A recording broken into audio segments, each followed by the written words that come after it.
Hello, we are back with the Cosmic Wheel Sisterhood. Because I don't know what happened today. I think Sasha got tired after playing not BG3, Dungeons and Dragons. So we're gonna play this instead. Content warning: depression, suicidal ideation, self-harm, discrimination, gender dysphoria, nudity, sexual themes, crude language, and the legal use of drugs. I'm gonna forget some of those if we get a raid.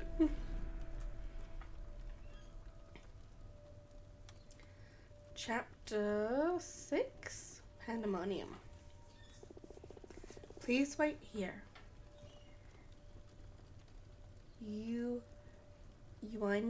Anya will be here in a minute. What is that? Am I dead? No, don't worry, you're not dead at all. I shouldn't say a lot more, though. Why not? Protocol. This probably doesn't mean much to you, but you are extremely lucky. Anya, I think that's it, is an exceptional witch. You couldn't be in better hands. A what?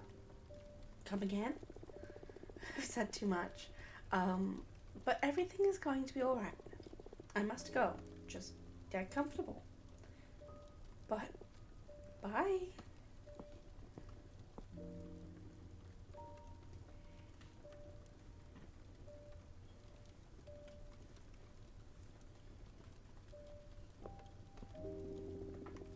Oh.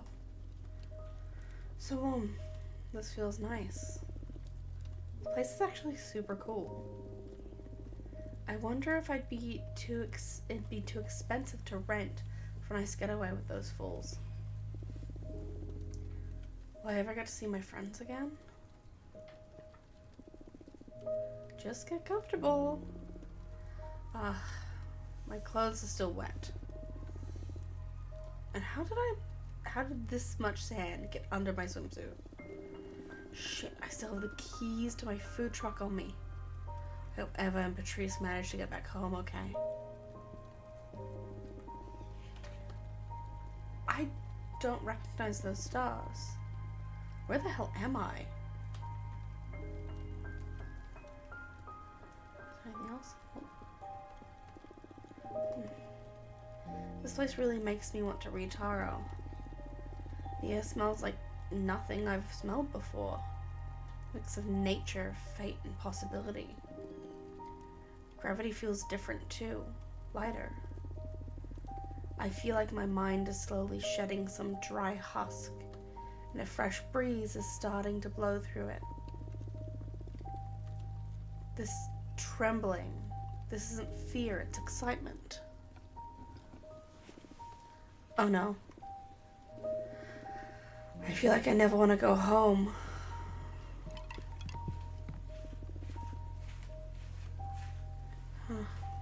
I love you already. What? Relax. I'm here to look after you.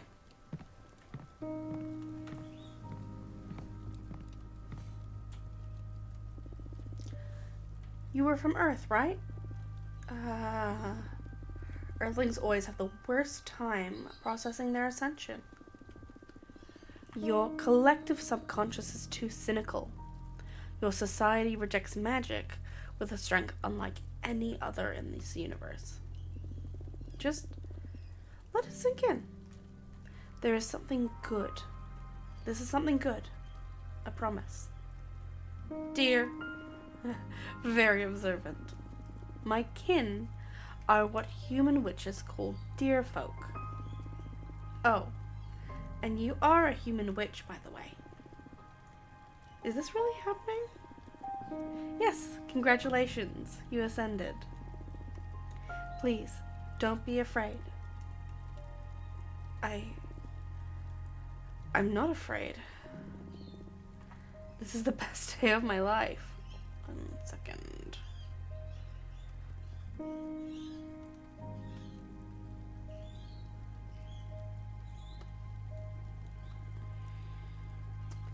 I always forget to set up my do not disturb when I start streaming. There we go. This is the best day of my life.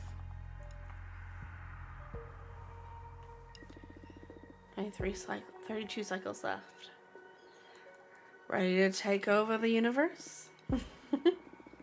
Commander Patrice, what's the situation? Everything is set to go. Election day has been announced. Sorry, my camera is once again in the way. We are merely 32 cycles away from it. Sorry. How you feeling, Dahlia? About to explode. But too much pent-up energy. Just set some objectives for me and I'll obliterate them.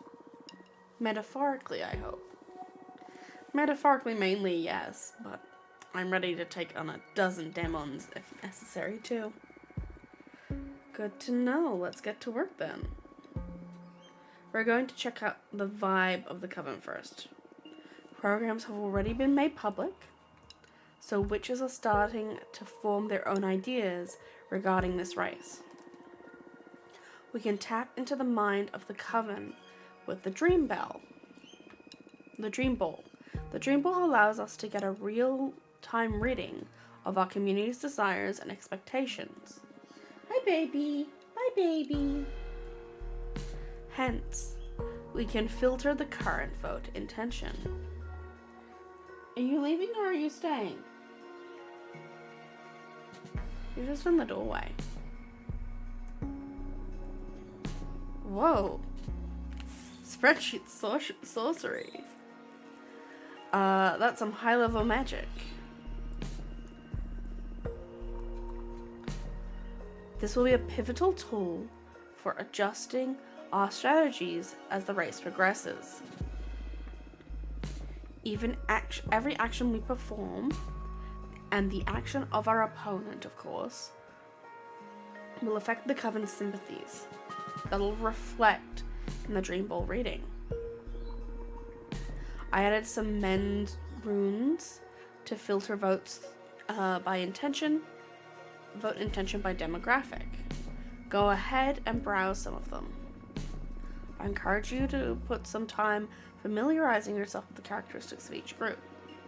So I've been preparing myself for the race by doing some reading about the history of the Coven and the different factions. I'm not just muscle. That's good. Fortuna, as the oracle of our team, you better take responsibility and do some studying too. Lucky for you, your sister is the Coven's archivist. I already wrote down a comprehensive demographic analysis for you.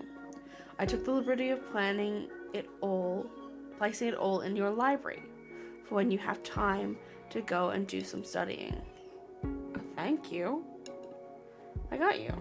Now, about how we're going to operate. Fortuna, you won't be able to accomplish much by yourself out there, being exiled and all. So you're going to be in charge of team management from this point on. Shouldn't it be someone more prepared than me? Well, we're all going to be busy heading out for events, gathering support, or whatever is needed. We need someone tracking all of our efforts and assigning tasks so we can better focus on our mission without worrying about schedules. Hi, baby. Hi, baby. My handsome boy. You gonna go up on the windowsill? She's not down there. She's in her room. Yeah, you're gonna go on the windowsill. He looked under the couch, which is where Willow has been hiding when she's out. You're extremely intelligent and have sharp instincts. I have zero doubt that you will do an excellent job. You got this. I need foot.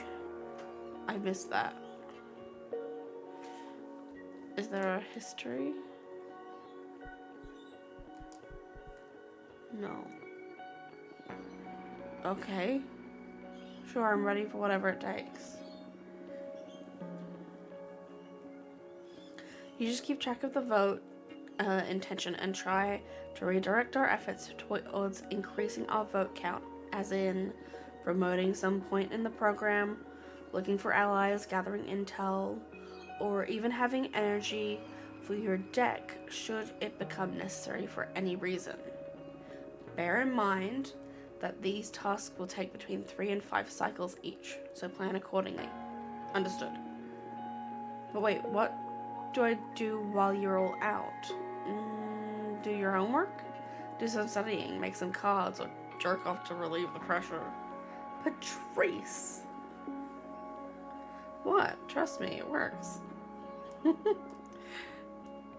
Always so gross. As the race progresses, you'll have to meet some prospective allies, or even rivals here in this office. So don't worry, I don't think you'll get much idle time. Okay? Everyone ready? Any doubts? Let's get out there already. Oh, I almost forgot. I've got something for you, Fortuna. Love, sport of my friends. Last year, I spent a great deal of time cataloging the Coven's texts and treaties on objects of power.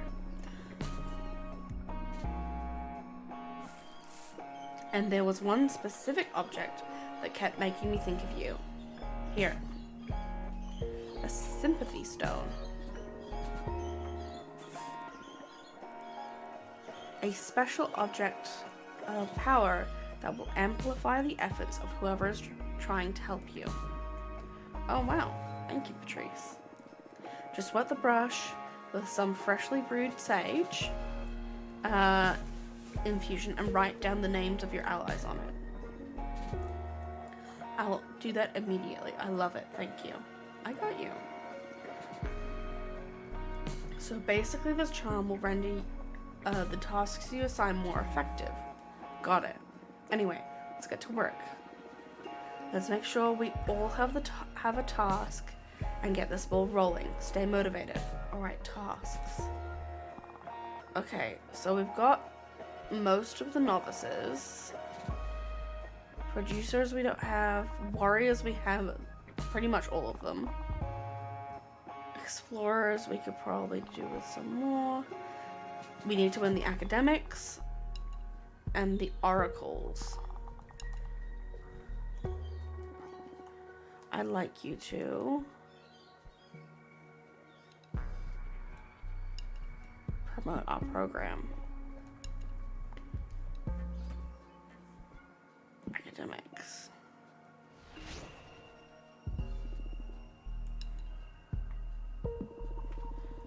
Nice, I have some ideas in mind. See you in a few cycles.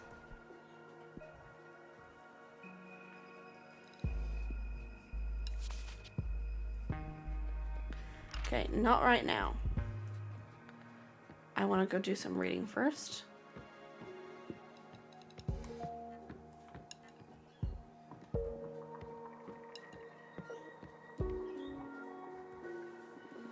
What to do?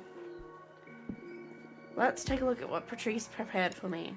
Demographic novices. The freshly ascended witches in training that still haven't found their calling. Though bear in mind how time works in the immortal society. Some novices will find their place in the first few years, but others may take decades. You don't need the approval of anyone to stop being a novice and join the ranks of the producers, academics, or explorers. On the other hand, the warriors require tests first, and becoming an oracle, as you're well aware, another oracle needs to dream about you. Strategy guide. The novices are usually pushed around by the rest of the witches, so they welcome any initiatives that increase their rights and opportunities. Demographic academics. Witches so absorbed with the mysteries of the cosmos that they rarely do anything beyond studying it. They are one of the most, if not the most, prestigious demographics, since they're constantly furthering our craft and talents. Although you don't necessarily need to be old to be wise, academics are the oldest demographic on average. You can count on them as the biggest representation of this race. In fact, Capricia is one of them, so she may have the slight advantage in this front. Strategy guide. Academics like quiet, control, respect, protocol. They're pretty well off, so they'll welcome anything that maintains the status quo. Okay, so maybe sending Dahlia to talk to them wasn't the best. Producers. These witches have a penchant for milking the cosmos. Be it gardening, mining, sewing, or distilling dark matter, you name it. They pride themselves on providing. Without them, we'd all lose many comforts, to be honest. Producers and academics have an almost symbiotic relationship. Producers fund academics' endless research. In exchange, they reap the latest technique for furthering the exploration of this universe. Jasmine is one of them, so she'll have the upper hand with this demographic. Strategy guide. Producers have historically felt underrepresented and overworked. To cater to them, increase their quality of life and relevance. Warriors. Hunters, guardians, soldiers specialized in all kinds of combat and cosmic warfare. They keep us safe, provide rare materials for demons and other dangerous beings, and they also craft weapons. It is the hardest group to belong to, as it's a very demanding occupation. We barely count a dozen in our coven. Dahlia is one of them. I'm sure she'll have their undying support no matter what. Treasure Guide warriors are extremely loyal, so unless something exceptional happens, they're going to be on Dahlia's side. Explorers. These witches constantly chart this cosmos. Explorers scout new locations, discover new sources of energy and materials, and keep us informed of the latest events around the galaxy.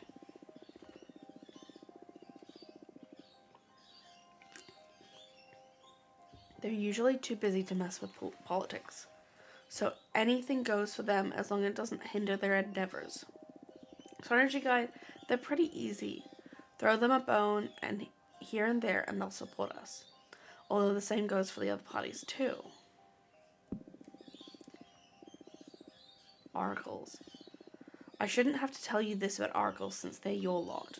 They also happen to be the most reclusive of all witches. So you're not really a community per se. Oracles are the least abundant faction in our coven, since one can't choose to be an oracle. Oh, hello, welcome in. Thank you so much for the raid. Welcome, welcome.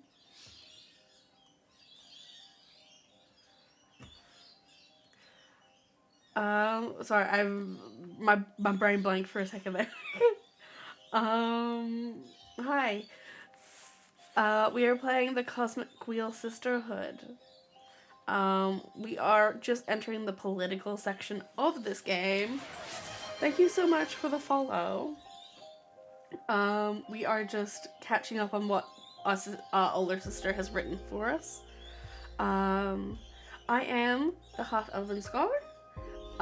You may call me Nina, Elfie, or whatever you may like. I am a VTuber from Australia who plays mainly RPGs, but I do also play cozy games every Monday. Yeah. If you need to, thank you for the follow. If you need to raid and run, please do so. Go get something to drink, stretch, grab something to eat. Oh, we hit our follower goal. Yeah, take care of yourself. That is way more important than you being here. But please feel free to chill out as we make our way through this game. All of the things are happening right now. What were you guys playing?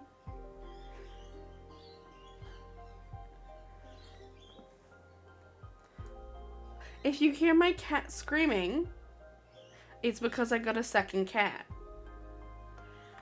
And he's desperate to meet her, but also he hits her when they are together, so they're not allowed to be together. But if you hear him, he's screaming because he desperately wants access. I can just hear him trilling at her door right now. He's just left my room. Oh, that's fun. Playing some Jackbox and Among Us. Yeah. Well, thank you so much for trusting me with your community. And feel free to chat and chill out as we play this game. The only way, so we're reading about the oracles right now. The only way is for the cosmos to choose you to become one. Oracles, with their premonitions and hunches, usually play a supportive role, counseling any witch who's at a crossroads. In reality, what you are is the Sisterhood's therapists. Strategy guide. This demographic is unpredictable. I don't know if it's worth investing time in catering to the oracles. Although if you do, I bet you could sway them easily just out of sympathy. Is there anything else here? I read all the analysis. Okay. I don't need to read this again.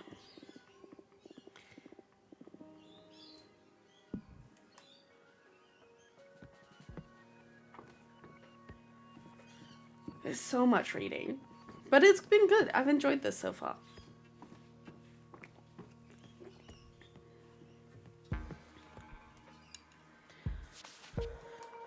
Okay, Witch Fortuna.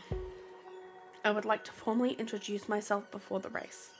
There are some topics I am interested in discussing with you regarding the nature of the political shift of our coven about to experience. Kind regards, Capracia, the historian witch.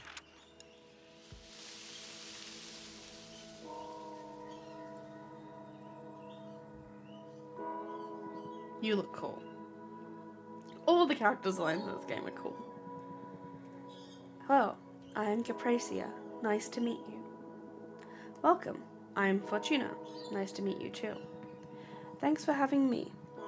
I wanted to introduce myself formally before the race becomes hectic. Why me? I'm not the one running.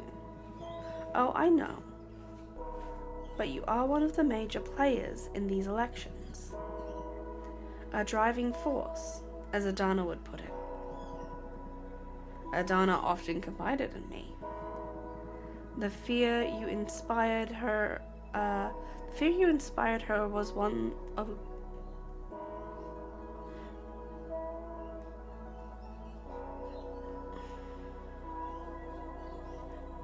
I feel like this sentence is missing a word. The fear you inspired in her was one of her greatest weaknesses. Oh, wow, I don't know how to feel about that. That makes two of us. That's the main reason I decided to pay you a visit. To keep me in check? To form my own judgment.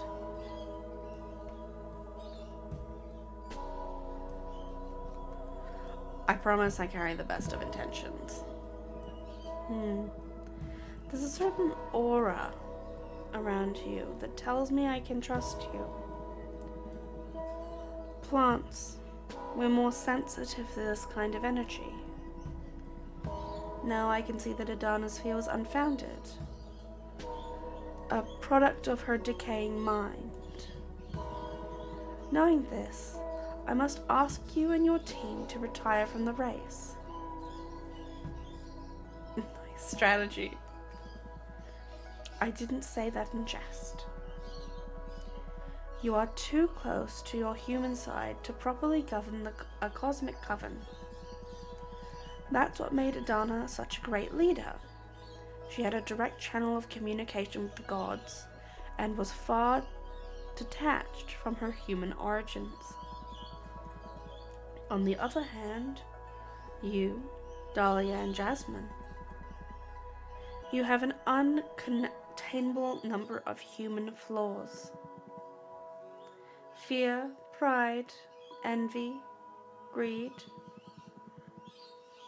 even what you consider virtues such as ambition or mercy, or even the most basic things such as the need for comfort or enjoyment, cloud your judgment. Flaws, flaws, flaws.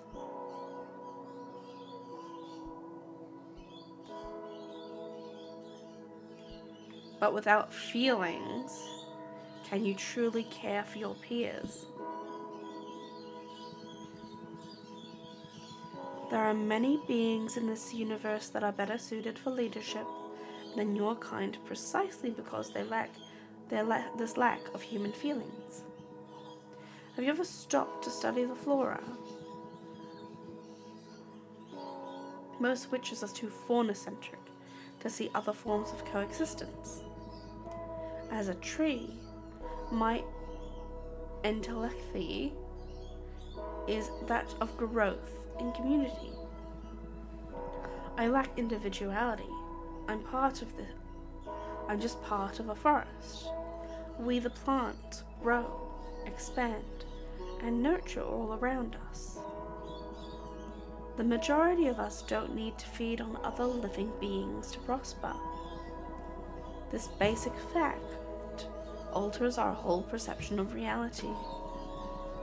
Human existence is so built on top of sacrifice that you are immune to innumerable forms of brutality. You are a devourer of worlds, and we plants are their healers. I'm going to take care of you no matter how you treat me. Let me ask you a question. What's the most important quality in a leader? Empathy. A very useful trait to understand the fear and needs of your community. Probably the trait in which I am the most lacking. But empathy is a double-edged sword. Historically, empathetic leaders often crash and burn, overwhelmed by the contradicting angst of their people. Oh, so much reading. So, for the new people, I'm dyslexic. So this is a lot of reading. My brain is like in overdrive.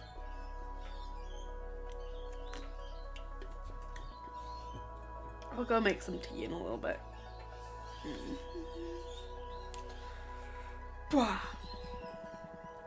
A characteristic that can quickly turn to weakness. Maybe, but selflessness. That is the most important trait in a leader. To put the group's needs before your own. And even if you invented the word, humans aren't capable of it. All those emotions we talked about before, they're what make it impossible. Satisfaction, respect, honor, friendship. The list is endless. Humans are capable of selfish action, but not of a selfless existence.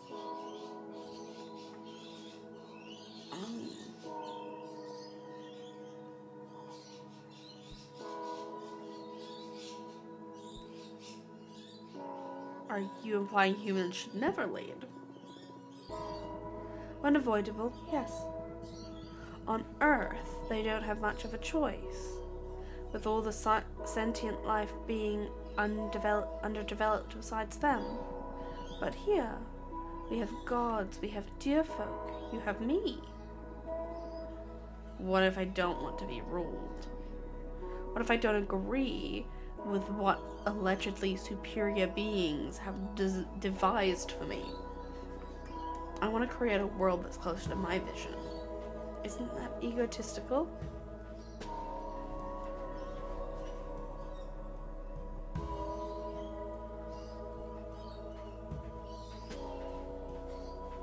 I mean, yes, and I don't care. This is what I want. In that case, I guess there's not much more for us to debate. I'm afraid that in the end, all it boils down to is what each of us wants. You may be right about that. Listen, Capricia. What's buried in motion? What's the matter? You were in love with Adana. That is nonsense. Doesn't that conflict with the selflessness you were talking about? It sounds like a liability for the kind of leadership you're proposing. I'm just aware of how big of a loss it is in our coven that Adana died. Maybe you mistake that for love. No, you love her. Romantically. She gave me her eye. I can see through you. Oh wow, that's why your program includes keeping her corpse intact. Please don't say anything. I'm trying to purge this emotion from myself, but I still haven't worked out how to. This has nothing to do with the race. Please keep it between us.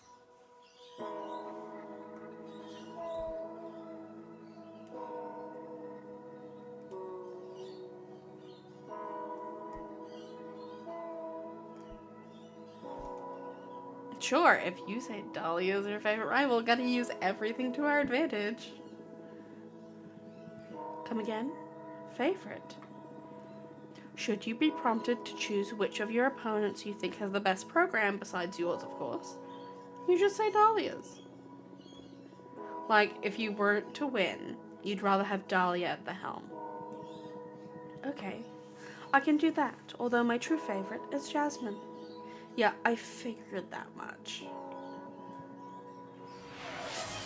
Hello, Lin. Let's give Mac the treat. Baby, come get your treat. Is he gonna come? Little man.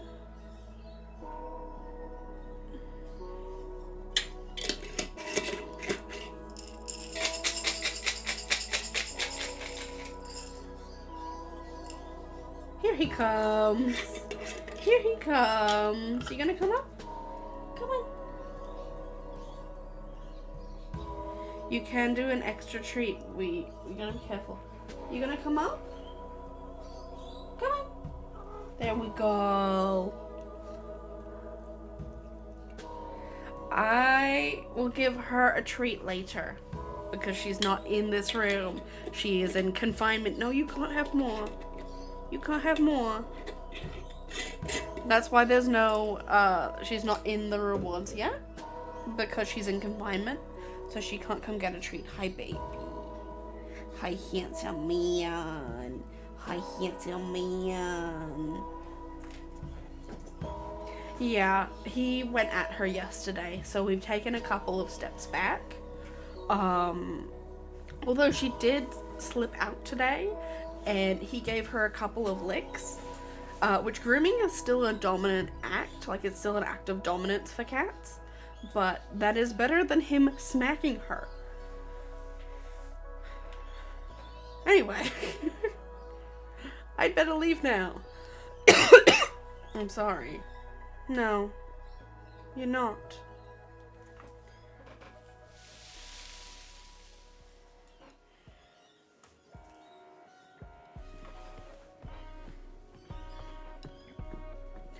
But I have taken her out in my arms a couple of times. She's not allowed to roam, but she can, like, explore that way.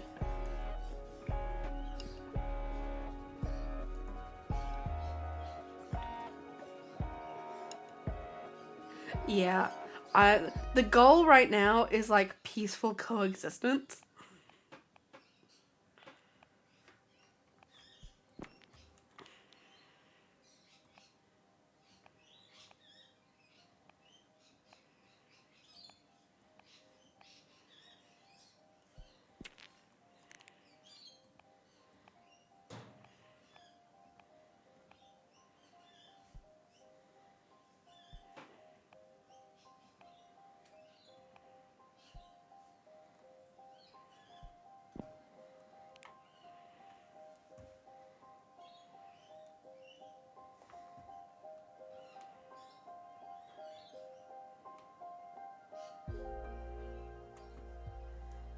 Because, yeah, it takes a while for cats to, like, actually get along.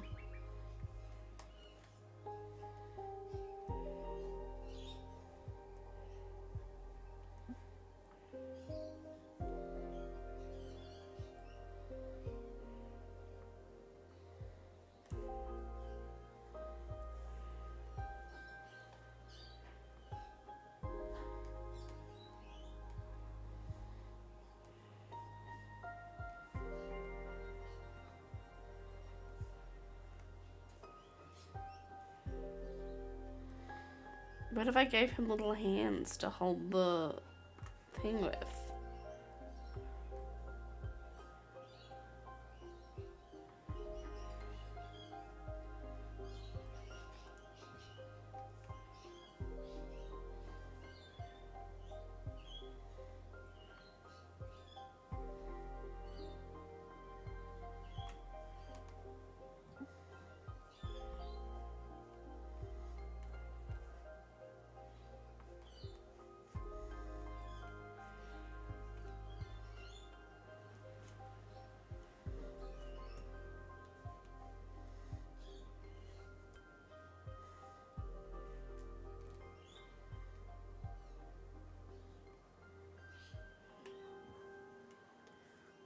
But yeah, not super surprised that they're not getting along.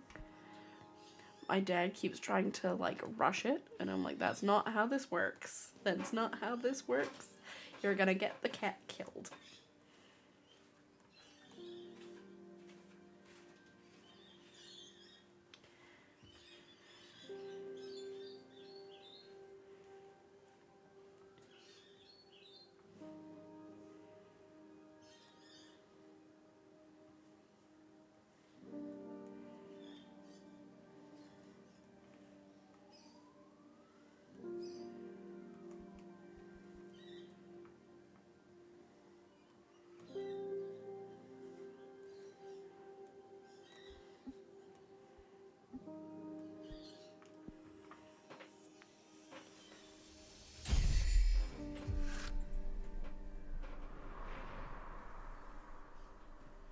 Hello.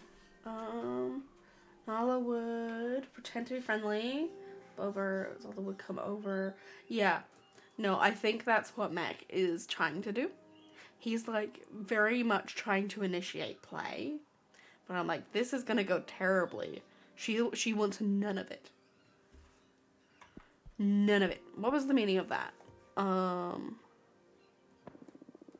also gonna study it.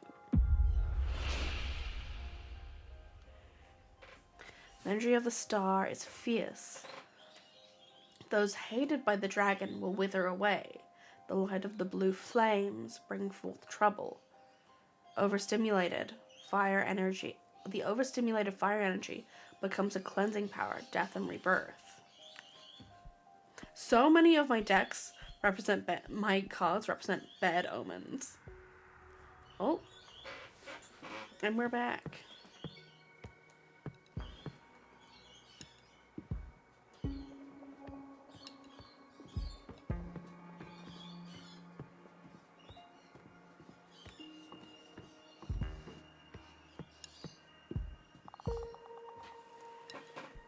Okay, how are we going?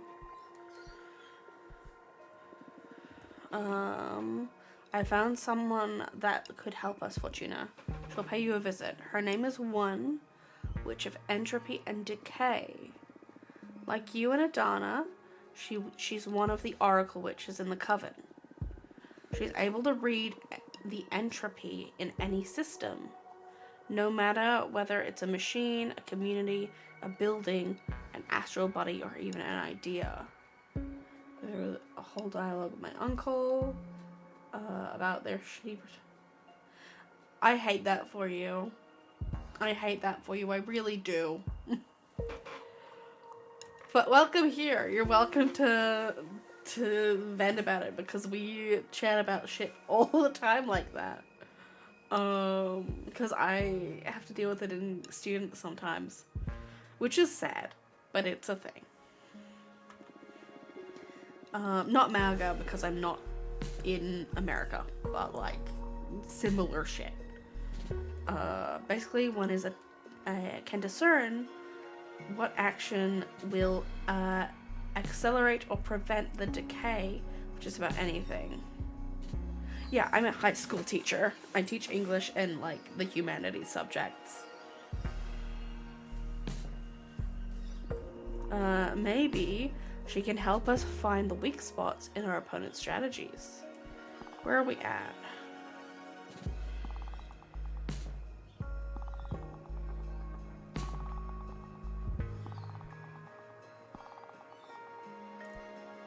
I think I'm gonna send you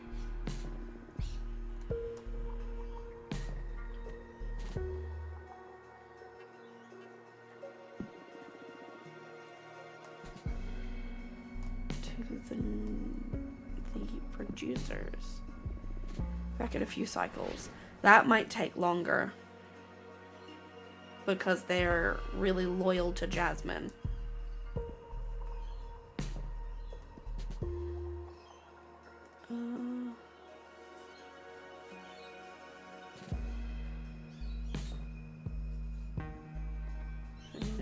They say super shit around me. Oh yeah, no, they're just looking for a response. Astrid's coming. Can Greeth come see me as well? I would love to kiss Greeth. Although, if we end up kissing Astrid, I wouldn't be mad, because she's really hot. Is it okay if I visit, or are you too busy with the political campaign? I'm getting the hang of my powers now. Maybe there's a way for me to help? Astrid!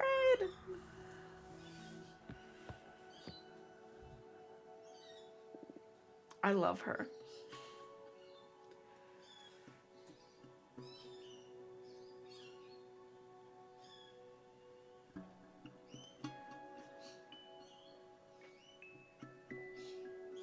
Yeah, no, they're... At that point, you just kind of gotta go, is it worth my energy? Because if they're just looking for a response, sometimes the best response is to just go, okay, what do you want me to do about it?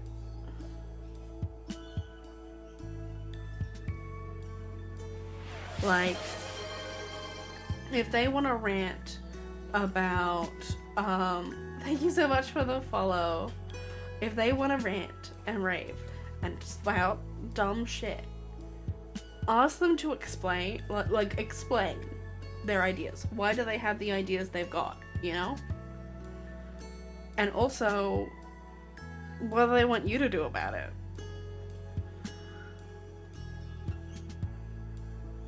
Yeah, we're always doing politics, Bane. We're always doing politics. This is a safe place to talk about politics. If I disagree with you, I will debate and discuss. But, like, we can talk politics. There's no rule they have that says no politics.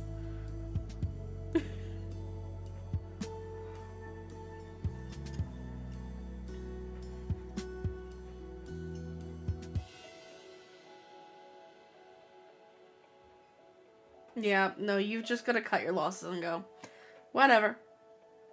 And just not engage. Because what they're looking for, right? They're not looking for you to agree with them.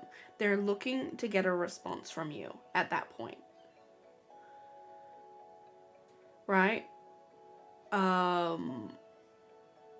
They don't want... What's the word I'm looking for? They're not looking for a healthy debate. Right? They're looking for you to respond in a way that is big, because they feel like that will justify what they're saying, right? Like, what they're saying is getting the reaction from you, which justifies that people who disagree with them are crazy, right? I understand that it's not for everyone, but, like, I'm a very political person. So the best thing you can do is to, even if they are saying the dumbest shit, is to just either say, what do you want me to do about that? Like, I can't fix that problem. Or just disengage and go, okay. And that is what you believe. Or, you know, everybody is entitled to their... Because this is what I say to kids in my class. Because I had a kid who kept saying real homophobic shit. I went, look, we're all entitled to our our perspectives, but we're here to be civil. It helped because the school has a zero tolerance policy, so I could just say, look, you can think what you want. The school has a zero tolerance policy. But you can also say, can we just keep it, like, we just want to keep it civil. We don't have to discuss that. I don't want to discuss that with you. I don't want to discuss that with you. That's all you can say. And they might spin that and say you're unwilling to debate them.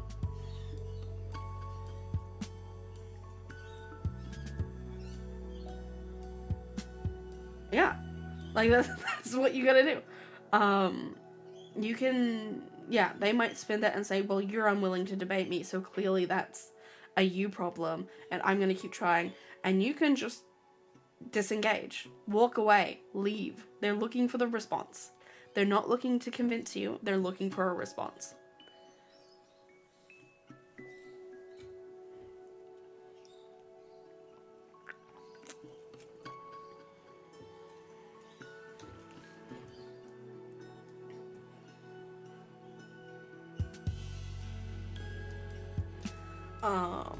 It's unfortunate that that is where politics is at, that nobody wants to actually debate. Because it's the same in all of those online things. Like, yeah, go for it. It might be better to contact me on Discord, just because I'm more likely to respond to you there. But yeah, you're free to, like, message me. That's fine. So when I went to uni, I did my undergrad in politics. So I'm not, like, the most, like, knowledgeable, but I do have theoretical backing. And I have experienced, not MAGA, because, I mean, actually, yes, MAGA. But I have, like, got experience with these people that are, like, looking for a response. Okay, story time, actually. So in my second semester of my first year of uni, a guy came into our class and started arguing that maybe fascism wasn't bad. Right? Do you want to know who my tutor was? It was this guy who grew up in communist Romania. Needless to say, my tutor taught him a new one and we never saw that man again.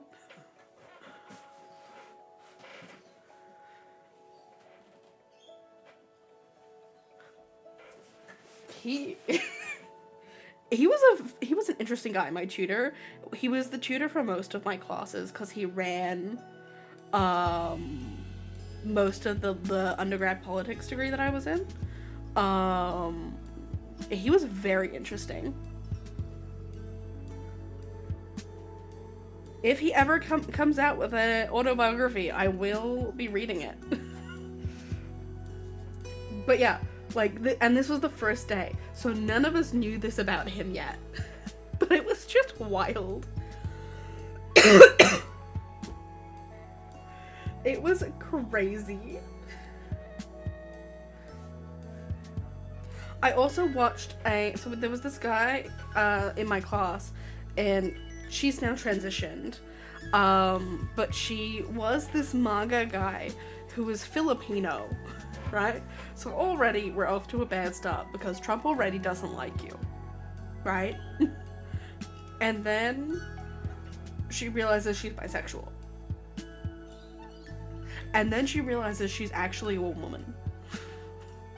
And then she has to completely question her world perspective because everything she has believed up until this point hates her. That was interesting.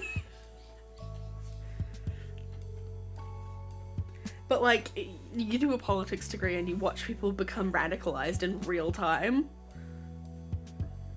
They either become radicalized to the left or to the right, and there is no in-between. Yeah, she had an experience. I don't know where she is now. I think she moved to Melbourne. Anyway, speaking of trans women, Astrid is here and she's hot. For those of you who were here last night, this is the witch that we helped transition last night. Hello. Hey, welcome back. Yeah, I don't know what she's up to. I have her on Facebook, like, but we, like, don't talk. We weren't friends or anything, we just were in all of the same classes. Hey, how's it going? How are you doing? Well, being a witch is tougher than I thought, to be honest. Why's that? I mean, having magical powers, being immortal, and being able to fly across the universe, that is just too good. What's hard is navigating witch society. Oh, I get you. What you're told is actually happening. For some reason, showing promise is something that bothers too many witches. I would never have thought that people would be this sour, even when they've got the whole cosmos at their disposal.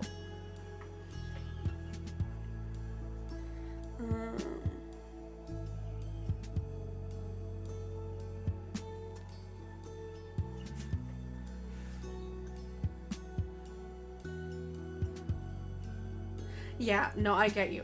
I did the, like, political compass test, and I think technically my viewpoint aligns with anarcho-socialism. Because I'm not particularly happy with the government setup we have now. However, I'm also way too aware that humans have far too many downfalls to trust them to function in a lawless society. Like, in a society where small communities make their own rules. Humans, at this point in history, do not have the, like, commonality enough and the, like, ethics and the moral, like, goodness for me to trust them to, like, function like that. So I understand the need for government. I just, in an idealized world, we wouldn't have one. And I'm, like, able to acknowledge that we don't live in that world. You know? The socialism I stand by.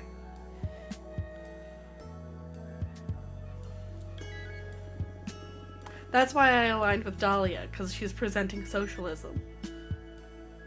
Anyway, It's not like they didn't make any friends, but come on. I'm sorry. It'll get easier with time. Give it a couple of centuries and the dust will settle. What? I'm kidding. Not funny, actually. Sorry. But you know, being immortal makes you used to and bored of almost anything. See, I don't know if I align with Marxism.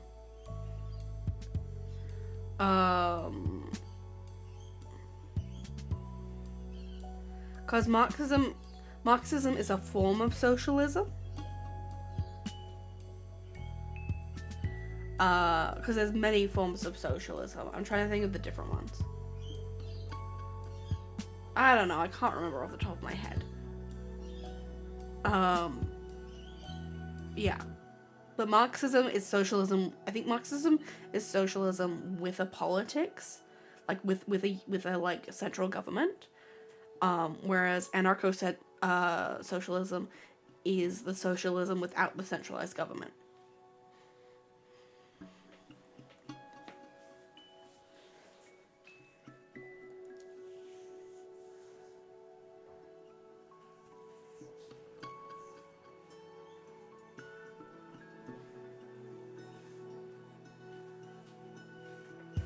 Oh, I read your initial message wrong. I get you now.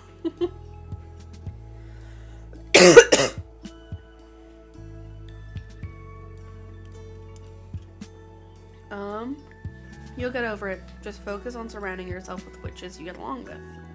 Now, speaking of that, I'd like to join your party. Please. I'll do anything. Grabbing cosmic coffee, whatever the equivalent in this case. I just want to help in any way I can.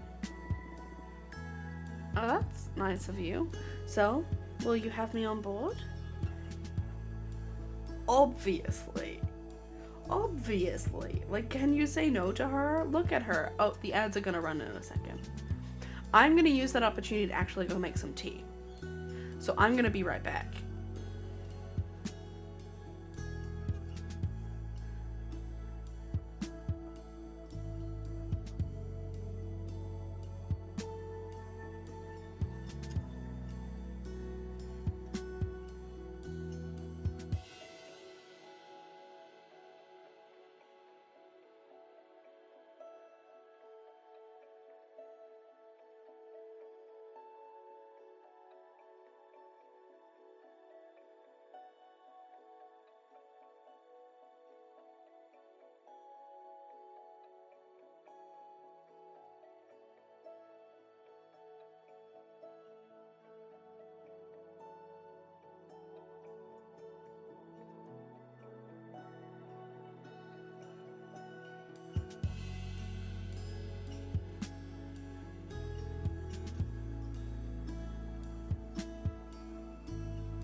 Okay, I am back. I have my tea.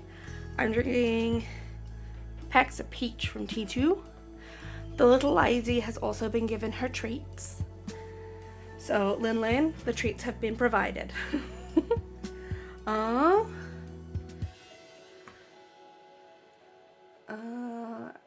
your tags. Oh, yeah. I probably talk more about it than I should.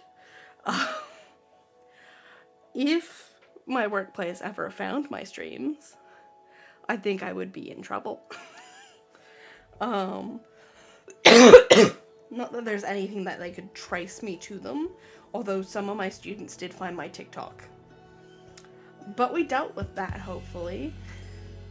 And now it should hopefully be a little bit more easily avoided because of the social media ban. Another one found me again today. She followed my Instagram because I forget that I have pictures of my face on there. And I'm like, this is the student. I didn't even fucking teach her. I didn't teach her, but I taught her brother. And I forgot I had a picture of my face on there. So it's now private and she's blocked. But she's the one who consistently kept bringing it up with me, like my social media and the fact that I stream. Yeah. Even though I kept telling her, hey, this could lose me my job. Which it wouldn't, realistically. It would not lose me my job.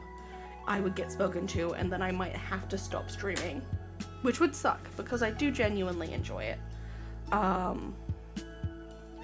But, yeah. She's now blocked on everything because she made the mistake of interacting with me. So I now know what her profile name is. So I've now gone through and blocked her on everything. At least everything that I could find her on. Low-key, I think the obsession is because I'm an openly queer female teacher. And there aren't a lot of queer teachers at the school. And that is a little sapphic if I've ever seen one.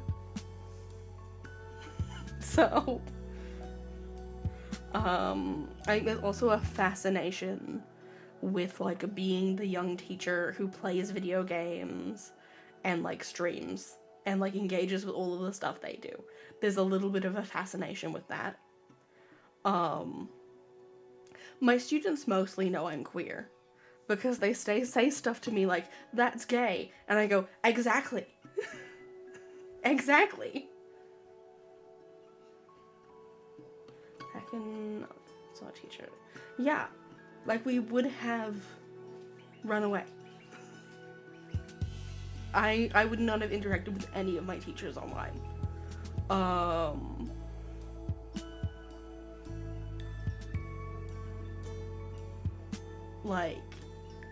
And the rule about us not interacting is there both to protect them and also to protect me. Like, I'm allowed to exist in the private sphere without them interacting with me.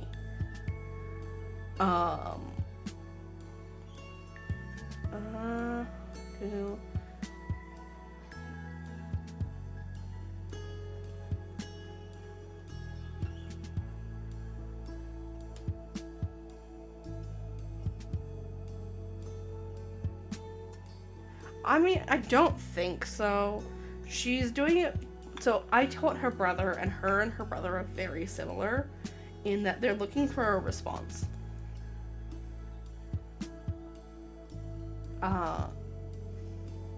She's done it because she wants to get a response from me.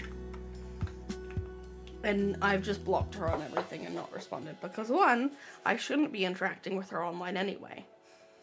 And two, we're on holidays. She can fuck off. I would not say that to her face because that is not okay to say to a child. But, like, if I'm not on site, I don't exist. Leave me alone. Anyway, that's my perspective. Unfortunately, that's not how the law works. No, it was just like a post. And they're looking to get me riled up, right? Like, they're looking for that big response to blow up. Which isn't going to happen. He was one of the boys who had to come and apologize to me because they said some shit that was sexual harassment. So that should give you some context. Yeah, they said it because they wanted a response and didn't take into consideration that I was gonna escalate it and be like, you can't talk to me that way. I'm gonna go higher up. Yeah. There have been a few incidents of that in this group. Of that group of boys.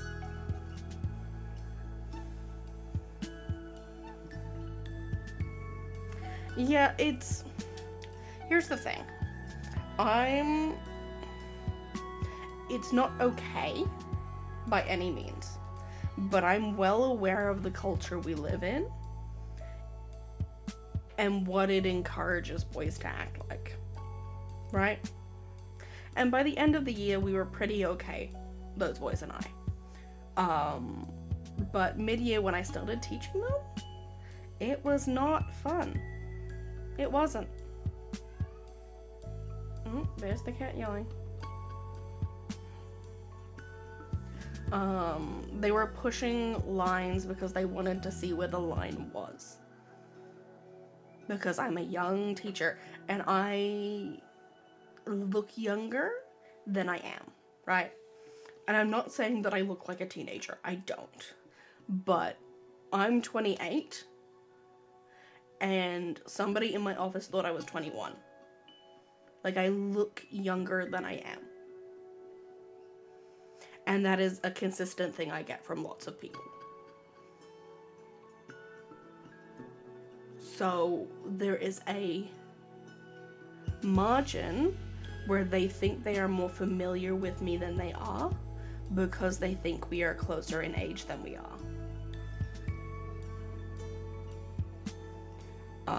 And to some extent, I do treat them as peers, especially in those older years, because they have to learn how to interact with people, right?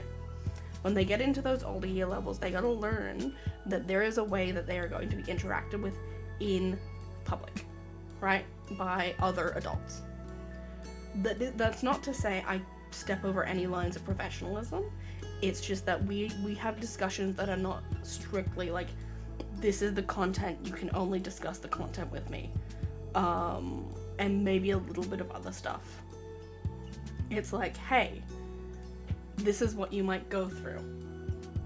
Or, hey, here's how you write a resume. You want me to look at your resume instead of doing the work? Okay, we can do that.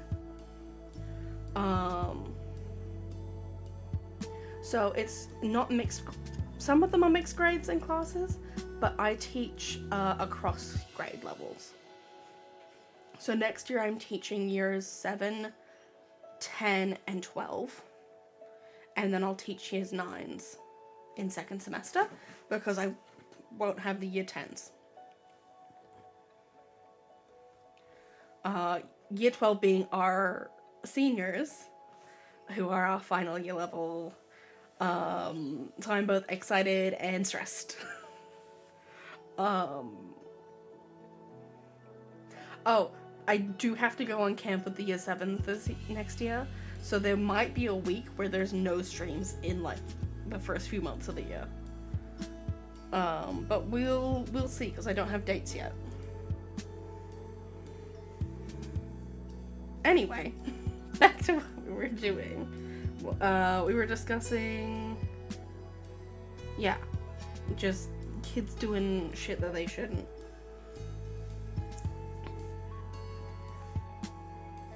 Yeah, like real world situations, it's a little bit more relaxed. They get away with a little bit more. I'm not as strict with the phones, so we have really strict phone rules. I'm not as strict with them in the higher year levels. I'm like, as long as I don't see it, I don't care if you have them on you. I'm not gonna check. Just don't let me see them.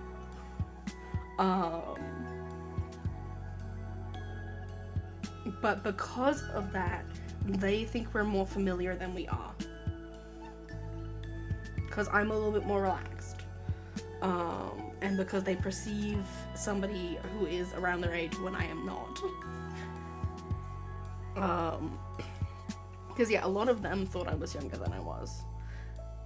Because we were discussing the social media ban and how they're gonna check who's what age. And I'm like, I mean, just as an adult, people think I'm younger than I am. I can't think of the fact that there are probably kids that are probably gonna be perceived as older than they are.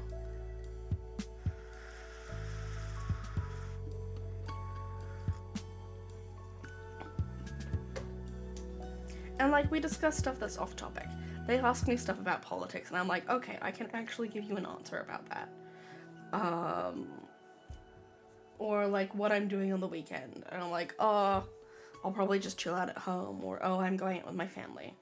Like, it's more of a relaxed, relational thing. In that they're seniors. If they don't get this done, it's on them.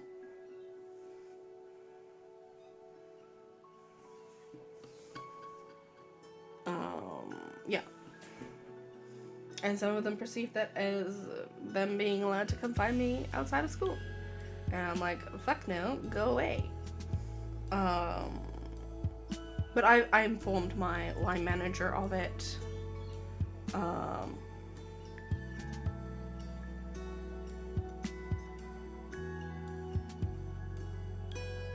Yeah, no, that's why I have to be very careful with when I discuss politics in the classroom. And if there's any reason for them to come and investigate my stream, I'll be fucked, because we're meant to be politically neutral.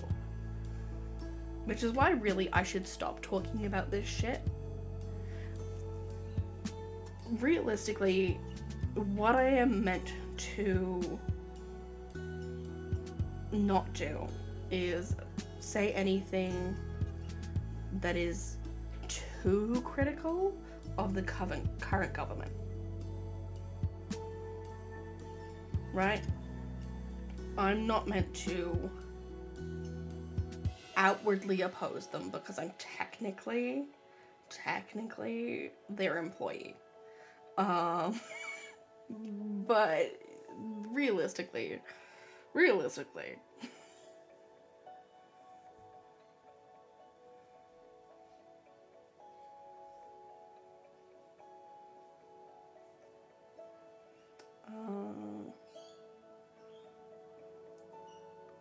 Yeah, no, I had to do that at the end of the year. I was like, guys, if you don't get this done, you're done.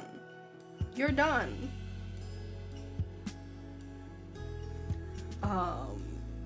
And like realistically, I don't hate the current prime minister we have.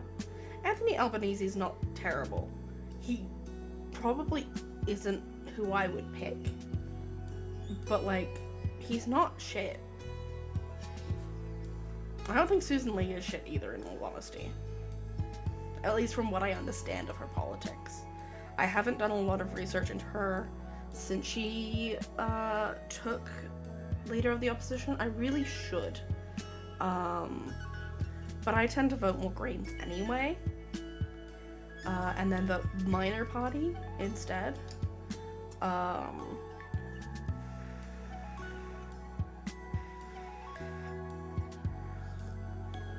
Yeah, I don't hate Anthony Albanese. I think he's okay. Anthony Albanese. He's the Labour? Yeah, he's our Labour Prime Minister. So I teach English and then I teach HASS, which is History and Social Sciences.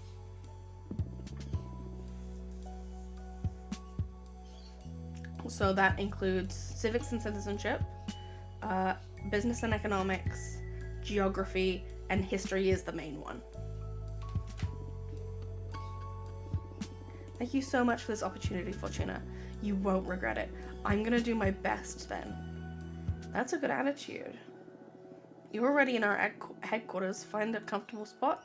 and I'll come up with something for you to do that'll help us with.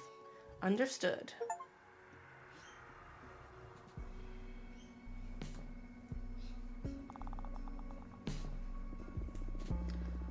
I swear I did my best, but the academics don't mix well.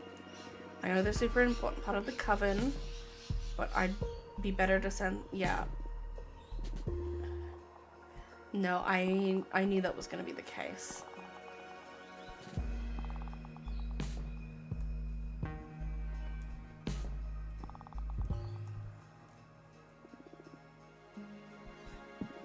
Promote our program to the novices.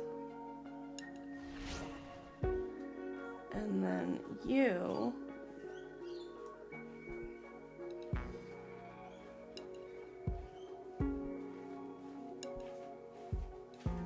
I don't know... Because I don't think she and the academics would get along, because we've established that the older people aren't big on her. I could send her to the producers.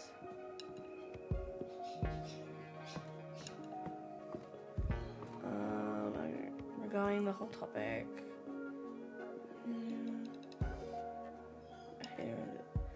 I really frustrated one of my students actually, because he kept trying to get a response from me.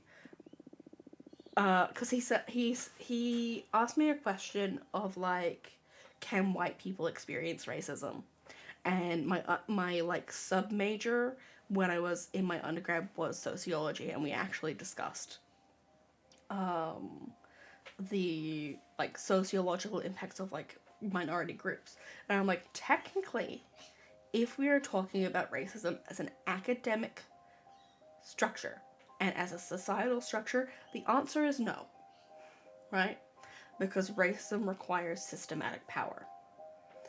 But that cannot contradict, that might contradict your personal lived experience. And he did not like that I was so amicable about it.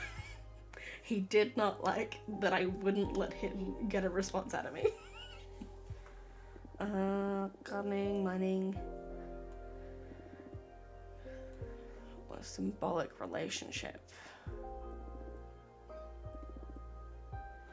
Historically felt underrepresented. To cater to them. So do I send Astrid to the producers, maybe? Or do I send her... Actually, I might send her to get allies.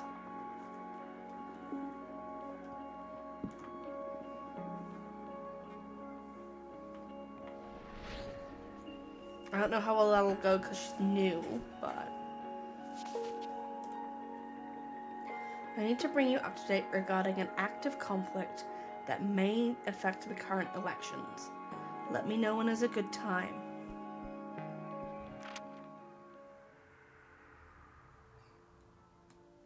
Oh yeah, like those guys were always looking for a response. Like they were always looking for me to blow up.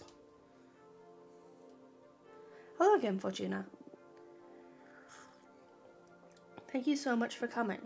What's this about an active conflict? Should I be worried? Well, there is an internal war going on within the Coven of the Jade Sculptors.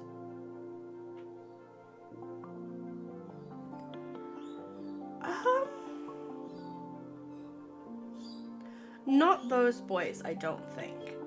There are boys who I did teach, who I think did, but I think those boys were just looking for a response and would do anything to get it. Because we had perfectly nice conversations where they were like, yeah, no, I'm just being a dickhead.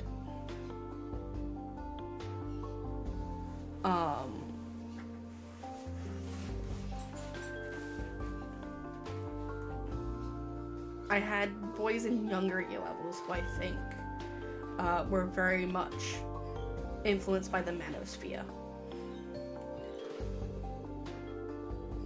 The conflict escalated quicker than we anticipated, and there have been many witch casualties in a matter of weeks. So the Arbitrage Office has intervened to minimize casualties and, above all, keep it contained and make sure no other coven takes part in the conflict. I see. This must be the war you foretold, Fortuna. Thanks to your card reading, my superiors were extra vigilant and managed to mediate in time to avoid a greater disaster. They want you to know they value your contribution. This is why I'm coming to you with this first. There is something I would like to send your way. Your counsel has been very valuable to me, and by extension, to the Arbitrage Office. Maybe you will be able to do the same for a group of refugees that had to leave the Jade Sculptors to save their skin. We need to bring some order into this chaos. Very well, I'll have a talk with my team and see what we can do. Depending on how you handle it, it may be an opportunity. Shouldn't the Arbitrage Office be neutral? Okay, see you in a bit. Not exactly. We have an objective, and that's to preserve peace within witch society.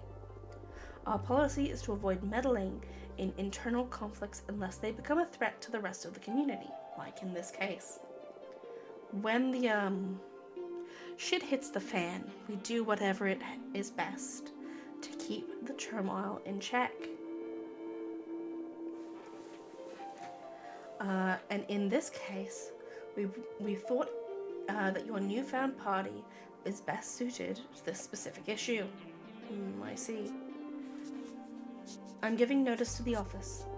They will tell Zira, the representative of the refugees, to make contact with you. Okay, I can't promise anything though. You meet with her, no strings attached, and decide if there is something that your party can do to help. That I can't do. Very well. That'll be all. Something to confess? No way. Protocol. Okay. See ya. Night. As always, thank you for your time. Thank you for coming. Bye.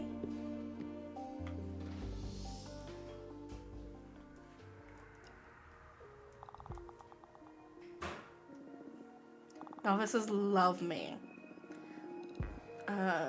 They love me, all the power and referendum grants to them, and and that they finally get a say. We're gonna win this.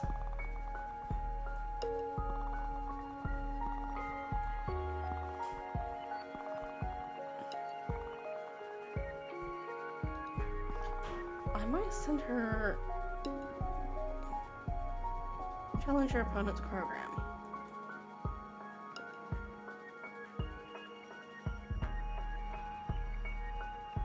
Jasmine.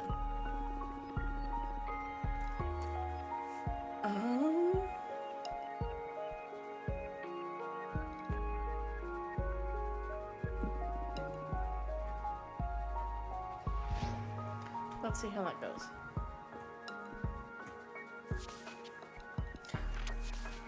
Oh, I thought that was Grief, and I was so excited. Oh, I miss Grief. I don't know what that says, but okay.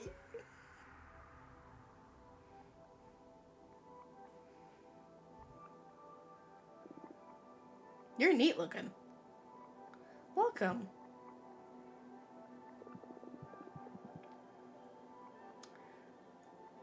Okay. I hear you. I completely agree. Wait, I don't understand you. Maybe there's some way for us to connect?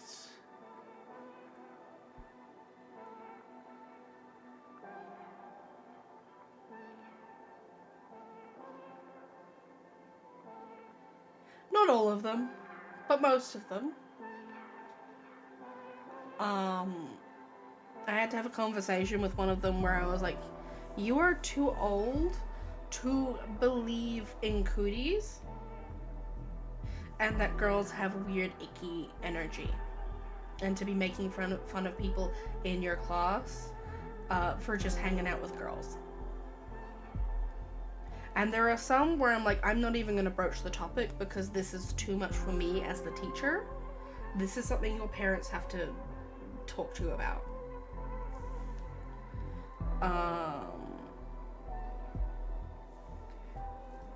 Some of them understand that they can't speak to women in certain ways, and others don't.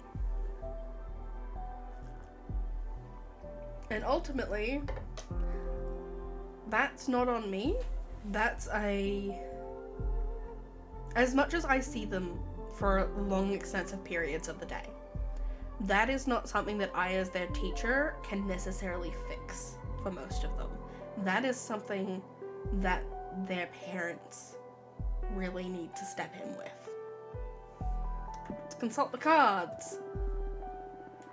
Bear with me for a second. I can't understand what you're saying, but I have the feeling that you do understand me, right? I hope that's a yes. Anyway, if you're okay with it, I can use my cards to explore the shape collaboration with us would take. Is that a yes? It doesn't sound like a yes. Yes. Okay, here we go. I'm going to draw a single card to explore the opportunities of our relationship. Yeah. If I see shit, I contact parents. Like, I don't put up with it in my classes. I step in a couple of times and go, hey, this isn't appropriate. Or, hey, that's not how you speak to people. But it is not something that I, as their teacher, can fix, because that's something they've learned at home and not in the classroom. That's something they've learned outside of school, and that's not something I can control. That's not something I can teach out of them. Keep in mind what you came here to do, and I'll see if I can channel it some way.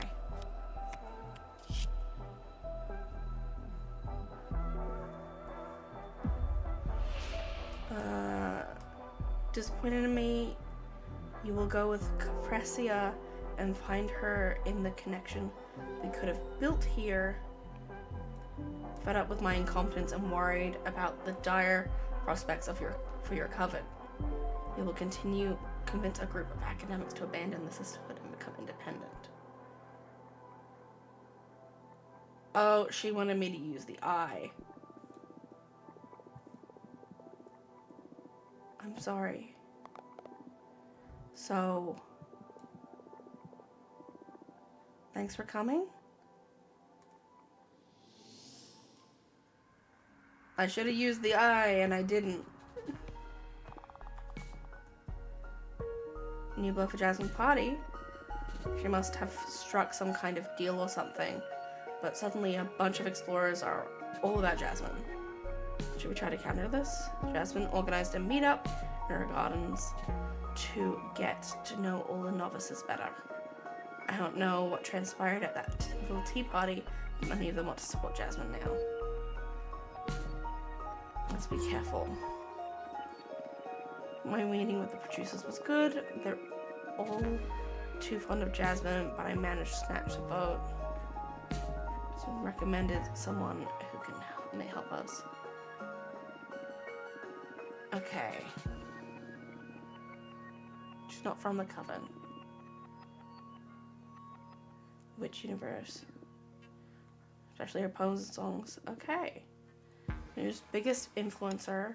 Agmarie definitely play a major role in shaping the witch culture. I've heard she already sympathizes with our cause, so if we could get her help, we could sweep a lot of voters. We just got all of the novices. You're a novice. I'm gonna send you to go and talk to the novices.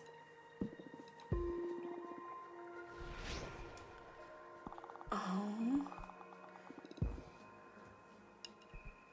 dig up dirt.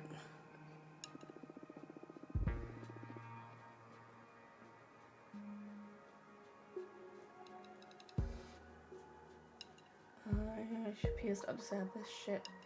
I have like 2 friends. I mean, same.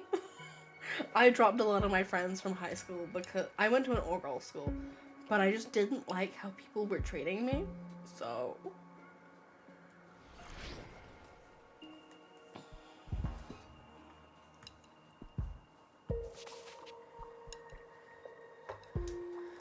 to the attention, this is a moment of truth. Let's confirm whether our paths align or diverge. Of the oracle, my name is Zira. Me and a group of my sisters are fleeing from conflict from our former coven. We are being hunted and executed. We are desperate. I beg of you, hear me out. How come you didn't let your mentor know you're allowed to receive visits now? Is everything alright? I don't want to be a bother, but I would like to visit and see you. Yes. 'Cause you're pretty.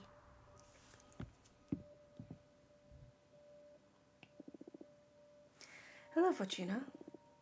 I'm so happy to see you. Look at you. You've grown a lot. I can sense earth energy flowing out of you. I was worried exile would have consumed you. But you not only overcame this unfair punishment, you came out of it in full of power. I'm happy to see you too, Master.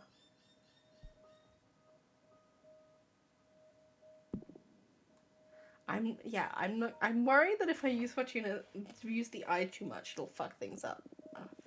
So I guess that after all these years, I must have 2 centuries worth of pent-up lecture coming my way.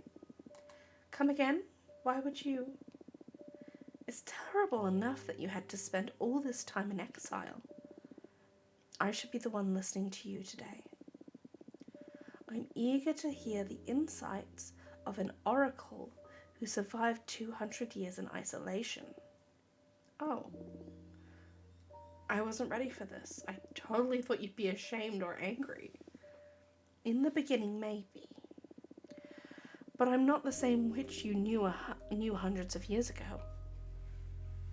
I guess none of those who actually exist anymore as you remember. None of those you knew actually exist anymore as you remember them. That's a sad thought, but yeah. I feel a bit alien even among my closest friends. Losing you has changed us all. Being cut off from my dear pupils so abruptly, it made me question my identity and my purpose. Master. Today, I'm here to listen to you. Tell me about exile.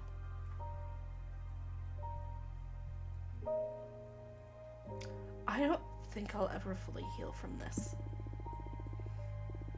It's been too much, Master. This is the hardest thing I've ever had to live through. No one to talk to. Eventually I started to hallucinate. I tried to escape my mind through fiction, substances, even pain. No matter the stimulus, when in isolation you grow numb to it all. Memory becomes a mirage. Not a single landmark in time to allow you to differentiate one day from another. It's been endless, and at the same time I can barely remember it. The only thing remaining is this damage that I need to figure out how to outlive. Oh, Fortuna. I am so sorry. Thank you for sharing this with me. I am here for you, and I'm going to help you find your peace, okay? Thank you. And what about the behemoth you summoned? What? What? Fortuna. It was me who taught you the forbidden song. Of course I was going to notice.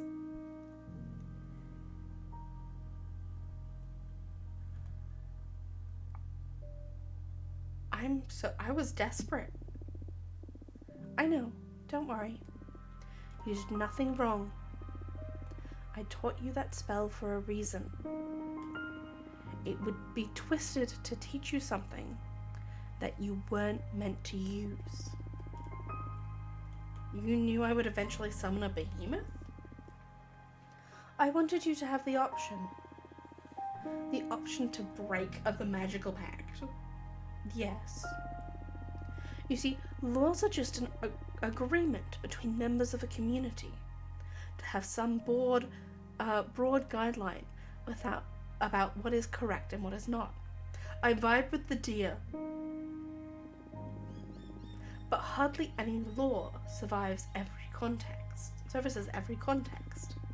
Plus, to be frank, most of us are shoved into a system of rules we haven't previously agreed upon. I love her. I love her. I simply do. Same after this year. Cut more off. Like, all of it, I feel like I broke from the game. Yeah, I was pretty lucky in that we didn't have too much red pill culture when I was in high school.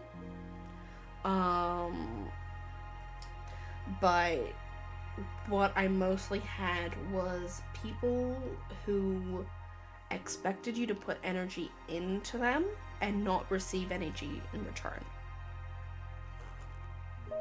Like, I introduced this theory to my students as well, but like the bucket theory, where everyone has a bucket and that is filled with your energy for the day. And every interaction you have, you take a ladle from the bucket and you put it in someone else's bucket. And the energy you receive in return, if it is positive, if it is a positive interaction, you get a ladle back. But if you're getting nothing back, if it's all negativity, if it's all criticism, you're not getting a ladle back. They're using a spoon with holes in it. The water is emptying before it even reaches your bucket, right? Because I started having really, really negative interactions with students where they were really dismissive of me going, hey, can you do your work? Do you need help? Use your time wisely. And I'm like, the interactions I'm having with you guys are really negatively impacting me as your teacher because you keep needing to have these extensions. And I know you have the ability to produce better work than they were. And these were like A students. Like, these are students who could produce A+ work, who could go above and beyond, who could be extended even into the year above, right? But because they were managing their time really poorly, and they had all of these extracurriculars, and they weren't using their time in class to do the work, they were needing extensions and needing to rush through it. And that frustrated me as their teacher. Because I'm like, I know you have the potential to do really, really well here, and you're not. It didn't improve their behavior, but I think maybe just introducing them to the concept might help. Because it's the same thing with using big words with them. They're like, I don't know what that word means. I'm like, good. Here, expand your vocabulary. Because I told them they were being facetious at one point. I hear you. In this case, it saved my life. I knew that this day would come. That the moment you used the forbidden song, you would become a fully fledged witch. You are no longer my apprentice, and I am no longer your master. That makes me feel kind of sad. Me too. But now you can relax and become something better. Now we can relax and become something better than a mentor and a mentee. Now we can be friends, and I can rely on you. We can rely on each other. It's gonna be weird to treat you like my friend. I'm starting to regret this. Fortuna, I am proud of you. Yeah, they were playing games in class, and I'm like, I have done everything I physically can to prevent you from doing that. And here's the thing. If they were doing it in a way that wasn't disruptive, I wouldn't care. Because my rule is always, if you can get away with something that is against my rules without me noticing, whatever. But the issue was, it was this group of 4 boys who were all watching each other play video games on their computers and making commentary while I was trying to teach. Or talking about it so loudly that when I was talking with another student about their work, I could hear what was going on. And I'm like, guys, if you could just do your work in class, if you did your work, I would have no issue with you playing games.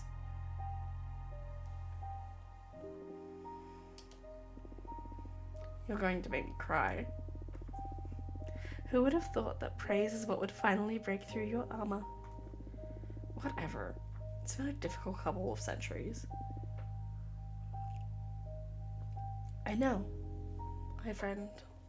I know. By the way, speaking of surprises, what's this about you getting into politics?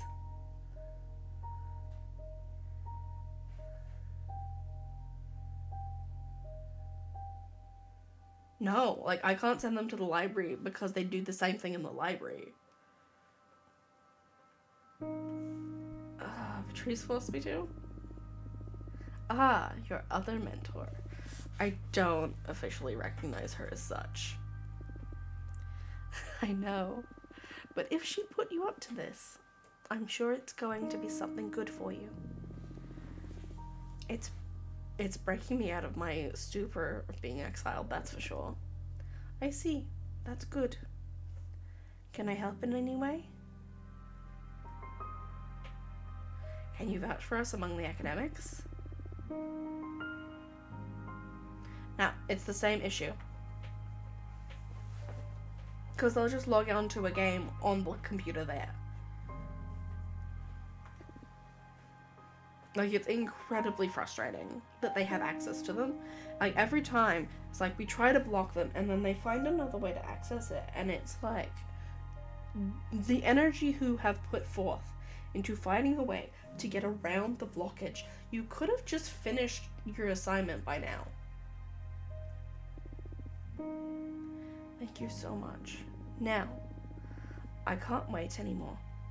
Legend is spreading fast within the coven. I want to see your new deck, please. No, I want to experience it. Okay, but first I should warn you about its true nature. Oh, and what may that be? Adana's corpse visited me not long ago and explained why she sent me into exile. She realized it was way before any of us, that what I do is not fortune telling. I'm not reading into the unknown, I'm writing it. I can modify not only the future, but everything that didn't happen in the past. So basically, alter reality. Adana's always been quite perceptive. I'm ashamed that I didn't notice it before, being the closest to you in your magical development. I could have guided you better should we have known about this earlier. You taught me perfectly. Plus, I was happier before learning what my powers actually entail. Oh, so... your predictions about the fall of the Coven? Yeah, I doomed us all. I see. I guess that's part of why I got into politics, in the hopes that I can minimize the damage. Knowing that, do you still want to subject yourself to my new deck? Yes. Oh. It's my responsibility. I brought you up. Just be mindful about what you asked. I do interpret the cards, but I don't control what card I draw. Very well. Okay, deep breaths. I am going to take a quick break to close the window. So I will be right, and maybe use the bathroom actually. Yeah, I'll be right back.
Oi, I'm back.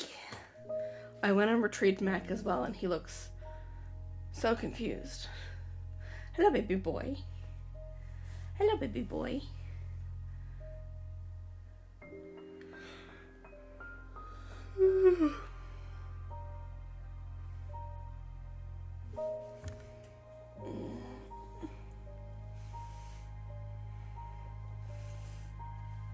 What future do you want to alter? Not the future. If I understood you properly, we can work with everything that didn't happen, right? Oh, right. I can erase anything, but I can sow new realities, especially around times where our collective memory is a fuzzy. Times in which nothing worthy seemed to be happening. I understand. Then I want you to write a happy memory and an important lesson. Oh, that's unexpected.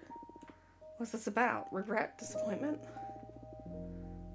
I did so much thinking when Adana took you from me.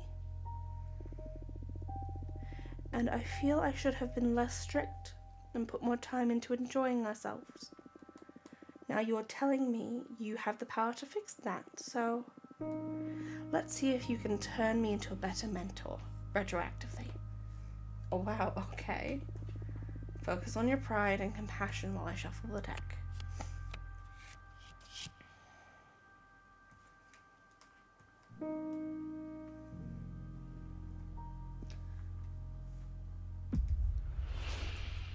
You taught me Orionmancy to harvest the magic of my own dreams. Taught me the forbidden spell to siphon magic from a witch who visited this one. Oh yeah, I remember that. Those were fun days. In the beginning, you were having trouble becoming lucid within a dream. The moment you realized you were dreaming, you always panicked and woke up. Whoa, yes. I don't remember it being fun, though. I thought it was so frustrating. I was so frustrated by it all. Oh, but the moment I mastered it, I immediately dreamwalked to your mind and gave you a big old scare. That wasn't the fun part. I would have thought you would be so afraid of beetles. I'm telling you, stag beetles aren't natural. I haven't been able to prove it yet, but they are of the demonic origin. Anyway, have you been harvesting energy from your dreams lately? Scarcely. Not since they lifted the ban on visitation, at least. Oh, this is interesting. We just altered the past, but anything that has been observed cannot be affected. That's why I haven't been using the spell. The cards keep the universe coherent, so I guess I can stop worrying about any kind of butterfly effect destroying the present as we know it. Oh, I already forgot that you wrote this into your past. It feels real. Because it happened. This isn't an illusion. We lived through that day. Extraordinary. This is very interesting indeed. I'll try it as soon as I go to sleep next, though. I'm getting close to election day, so it's good to know that I'm going to be able to produce even in my dreams. Yeah, go for it. I'm happy to see my lessons are going to be helpful. Isn't the merit kind of mine, though, if I wrote that you taught me this? Maybe. It doesn't feel like that, though. And that's what counts, I guess.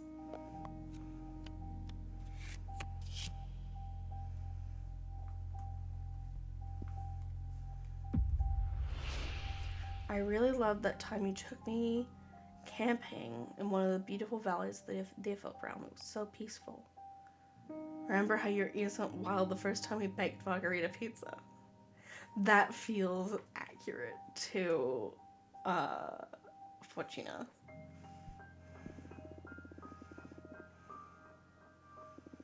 My ears.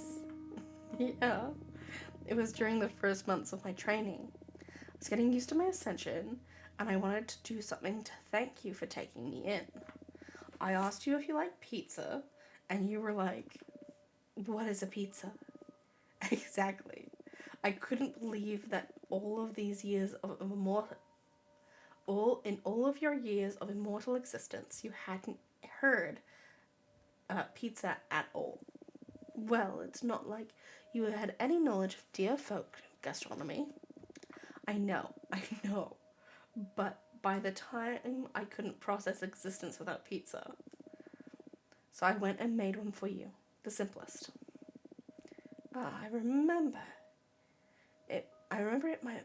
As I remember it, my mouth was beginning to water. My mouth was beginning to water again. And when you put the first slice in your mouth, your eyes went wide open, and your ears started going up and down uncontrollably. Now I need pizza. It's been centuries since I last had one. Next time I visit you, get ready and make some pizza, Fortuna. Sure, it's a promise. This is so strange. I know you just wrote that with your cards, but I remember it so vividly, so many details. The smells, the temperature, so many sensations. Yeah, me too, it's uncanny. I immediately embraced this new reality. It's not an illusion after all. We lived through that. It actually happened. This is incredible.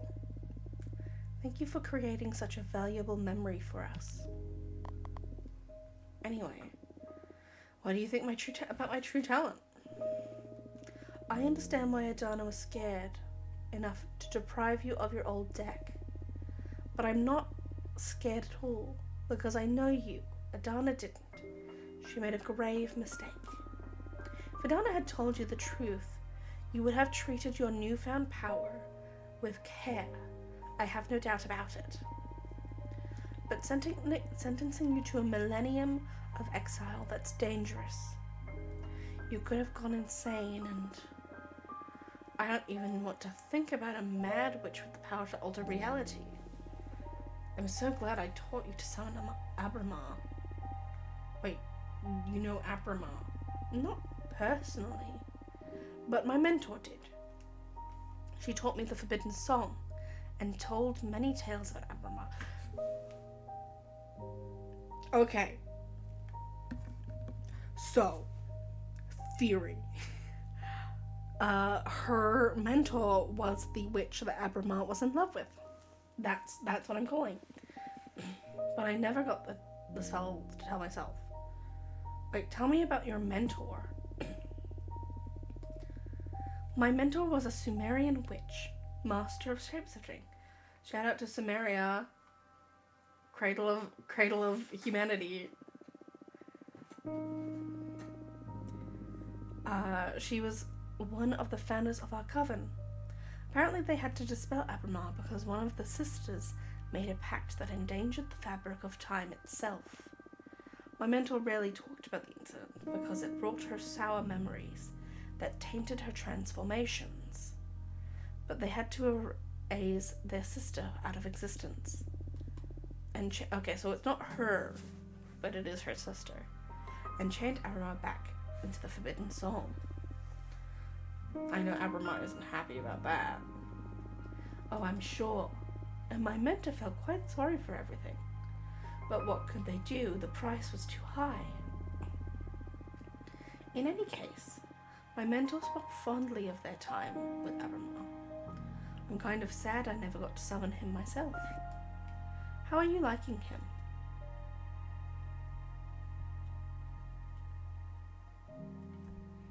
I like him very much. I owe him my life. I'm so happy to hear that. I'm glad you found such a good ally. It's rare to hear you talk so fondly about anyone. I'm glad that the extra-dimensional beings are my weak spot. I guess the extra-dimensional beings are my weak spot. Listen, I want you to have something. I believe my dominion may prove a very powerful sphere of your creation. The 4 elements converge there, after all.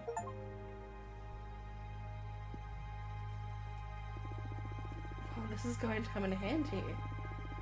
Plus, it's nice to have a card which represents a place I grew as a witch. Oh, Fortuna. Thank you. Ionia. Okay, tea time is over. Now you focus on your campaign. Change the world, my child. Yes. Come back soon.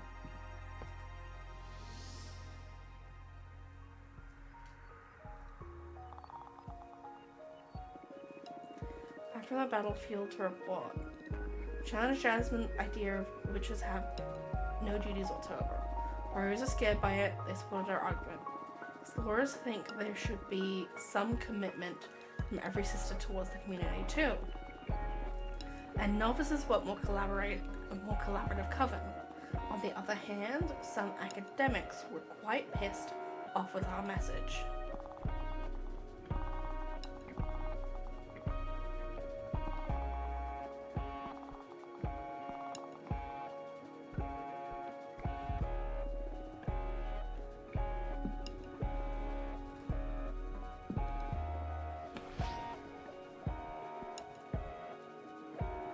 I'm gonna see if I can make a card using that.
pretty simple card. I kind of want to make it more complicated.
Secret honeymoon.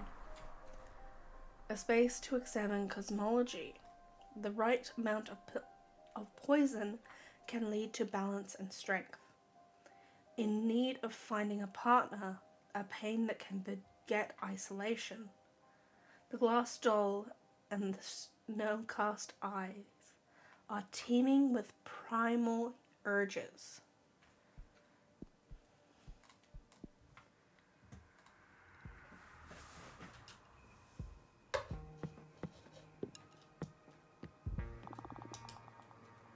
Fantastic news. Yandere has been meeting with the academics, vouching for you. And nepotism is powerful in our sisterhood, apparently. Like your mentor for me. What happened with Wun? I heard she's leaving the Coven, and a group of academics is leaving with her. That's my fault. I couldn't communicate with her. So I drew a card to see what fate had in store for us, and you sent her away? And many valued academics with her. I'm sorry. You know I don't totally control what happens with these cards. Ugh. This is bad for the whole sisterhood, not just the race. I hope they decide to come back sometime in the future. Yeah.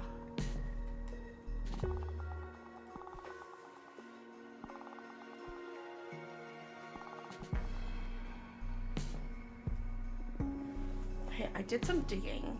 I found something a bit, outputting about Caprecia.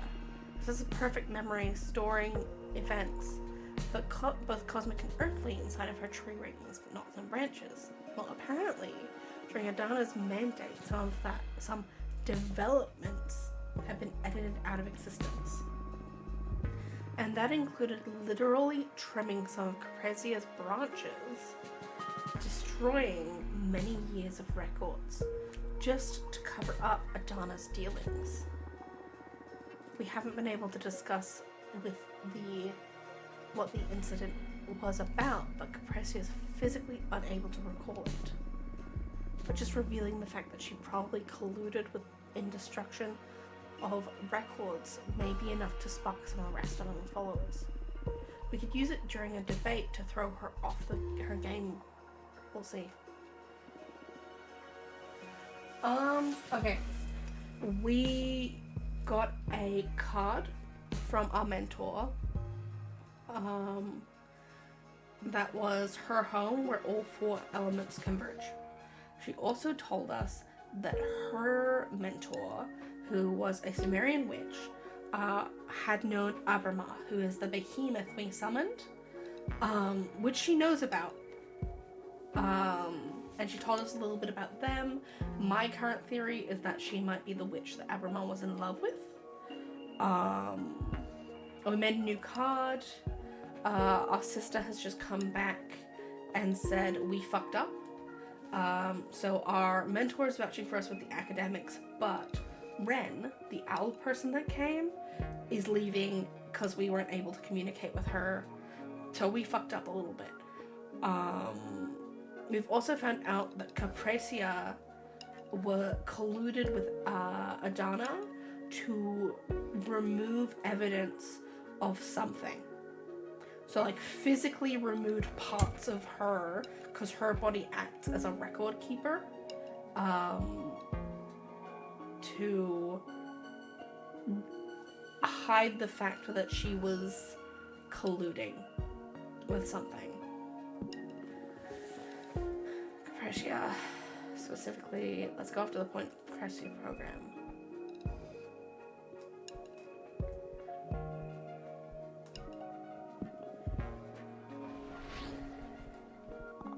This is where we currently stand politically. So we're ahead currently.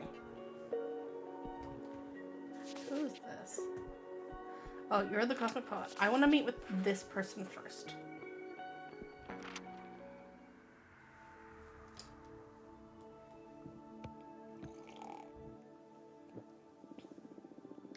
Thanks for having me. My name is Zira. I am the Jade Sculptor. Yeah, there's a lot. That is just the shortened version.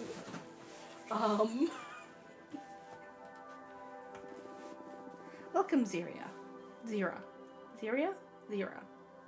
My name is Fortuna. I'm a cartomancer. What can I do for you? I lead a group of refugee witches. It's been a great game so far. Like, I can see myself replaying this. We are in desperate need of help. I'm so sorry to hear that. Take your time. Tell me what happened. I should first tell you the nature of the conflict. And for you to properly comprehend what's going on, it's imperative that you learn about our culture. Are you familiar with the traditions of the Jade Sculptors? No, please educate me. It is on my list of games that I would like to buy eventually, but it is pretty low on the list because I watched it ages ago from another streamer.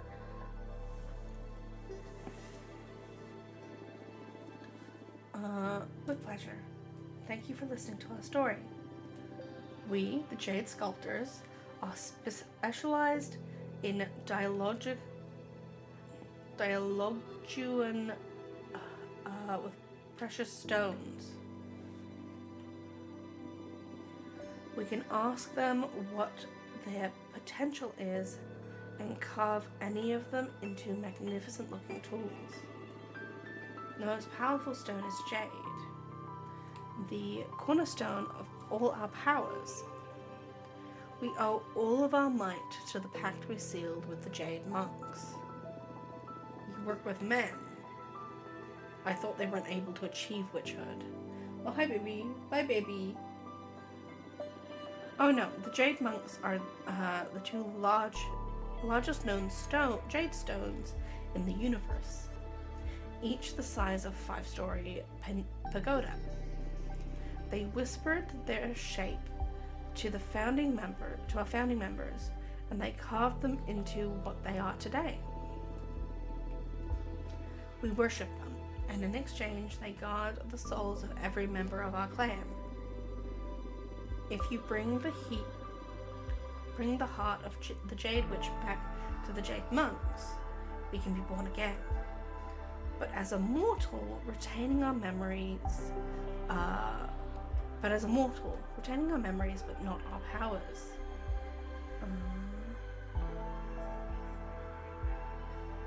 Yeah, it's so only women can be witches. And Dahlia's main thing is that she wants more women to achieve witchdom, to ascend into witchhood, because of patriarchal elements. She's like, nah, we all need to be witches.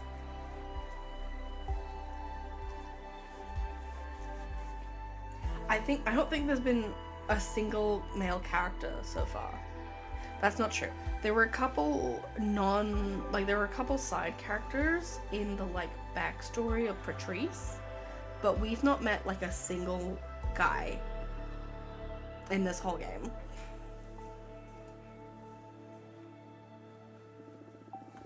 The reborn must remain there in our temple to humbly serve the living witches of our coven. That's very interesting. Thank you so much for taking the time to explain it to me. Now that you know how we function, you can understand the root of this conflict. I found a way of retaining power and immortality when rebirthing at the Jade Monk Waterfalls. It's all thanks to a new stone carving method I devised, which consists of imbuing quicksilver into the veins of raw jade. But our sisters considered this to be heresy. They claim the purity of jade must be preserved, but I suspect that they are mostly interested in not losing the influx of mortal servants.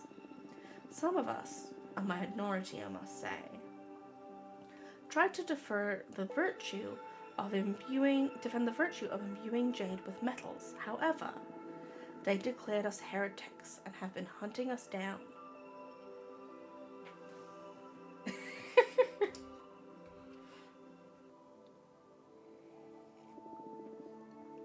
Ugh, that sounds awful.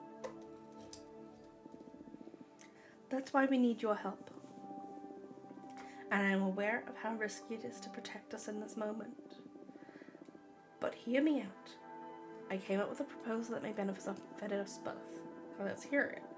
I researched many covens to see who'd be the best suited to give us asylum, and yours is one of the most powerful. I also learned that your sisterhood works on a basis of invitation. If any sister vouches for another witch, they can become a rightful member of your coven immediately. And I happen to know that you are in the middle of some elections too. So, invite me and my 9 sisters to your coven, and we will all vote for you in the upcoming election. Wow, we also have some magic saved up. So as compensation for all the trouble, we can offer 10 units of earth energy. I know the Jade Sculptors don't have the capacity to mess with a coven as powerful as yours. Take us in and we will be safe. Please, I beg of you. Protect us and you will have 10 more votes and more earth energy. I accept. Brother Jade Monk, is that true? Yes, I cannot morally turn you away. Our coven will protect you. Thank you so much. You are saving our lives. We will support you with all our might. Not only with our votes, but with our magic. Whatever we can do for you, we are forever indebted. I only did what is right. Please here, accept the Jade Earth energy. Thank you so much. How do we proceed? I think we start talking about how we write the future. I could write you a new future with my cards. Come again, right? That's right, I possess the ability to affect the cosmic wheel. I don't have absolute control over what will happen yet, but my predictions aren't predictions. Oh, thank you so much for the raid, Nerdy! Welcome in, guys. Hello. How was Cyberpunk? That's what it was. Yeah, she's a writer, not a reader. But that's not something she's told everyone.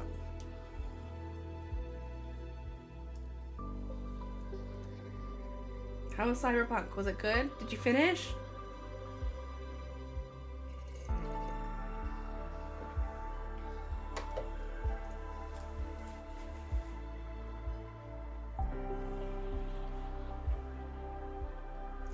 I should do my spiel. For those of you who are coming from Nerdy Stream who don't know me, I am the half-elven scholar.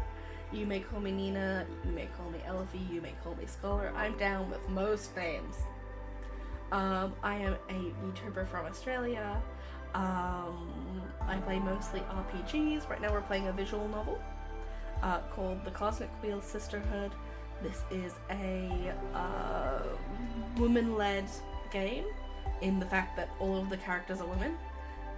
It is LGBT. It's been great fun.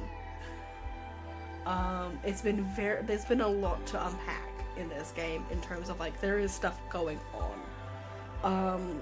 There is a trigger warning of suicide, depression, self-harm.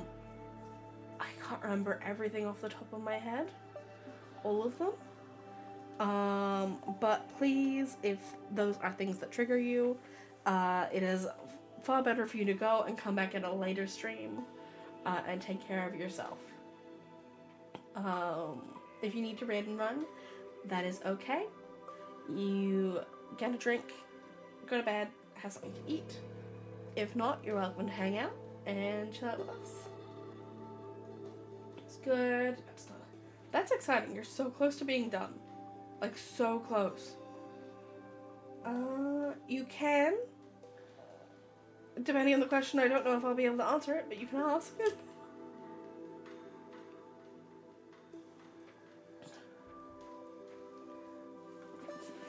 I can foresee a variety of futures and nudge the cosmic wheel in certain directions. Your power never ceases to amaze me, Witch Fortuna. Would you like me to look at the possible futures? Yes, please. Alright, let me get my cards. I see two major forces at play in this predicament, so I'm going to draw the cards for each of them. On one hand, we have you and your sisters, refugees fleeing from your old coven, and on the other hand, we have your pursuers, the four sisters that are after you, claiming that you are heretics. Please, Jade Monks, show us mercy. Focus on your training as a Jade Sculptor, and on your destiny as a witch, while I shuffle my deck.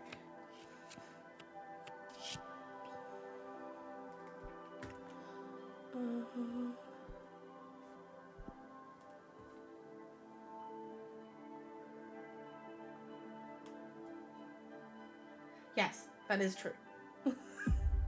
It is true that they are lacking in a lot. It is bad. There's a lot of what I would call functional illiteracy.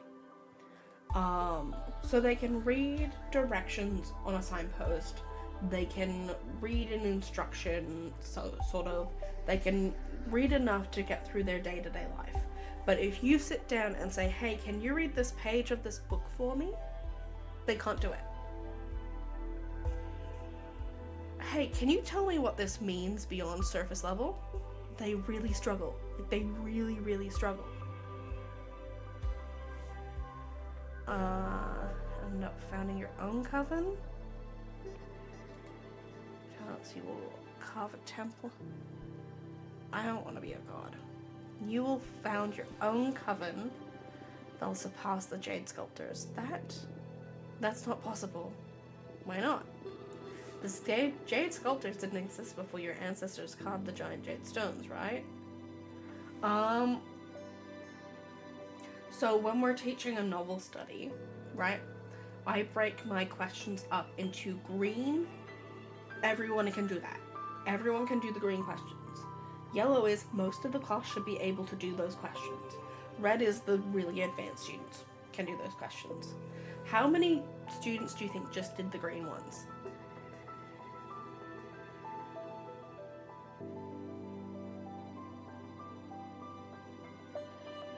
And this is just like basic questions about the book. Like, what happened in this chapter? What does this word mean?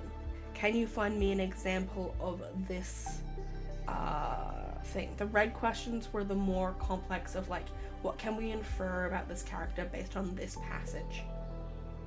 Right? So that's the more complex stuff.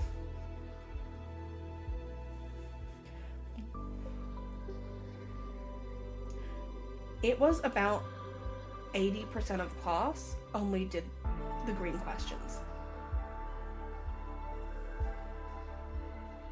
So I had a class of 28. I had maybe 3 attempt the red questions. I had about 6 do the yellow ones. And then I had the majority of the class do the green. Just the green. It was a pass. So if they did every single green question, they would pass. That's how it's designed, right? So that even the students that had the lowest literacy in the class can pass. It wasn't a great pass, but it was a pass. But I then had them complaining that they only got a pass, and I'm like, you only answered the green.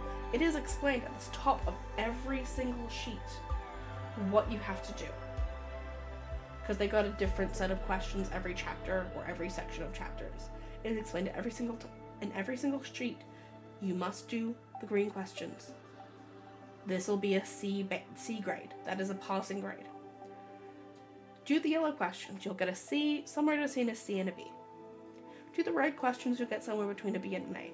I had students who were doing the green questions and thought they were going to get an A or a B.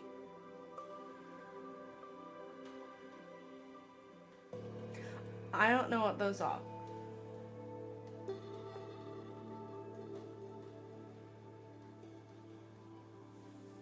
We do NAPLAN.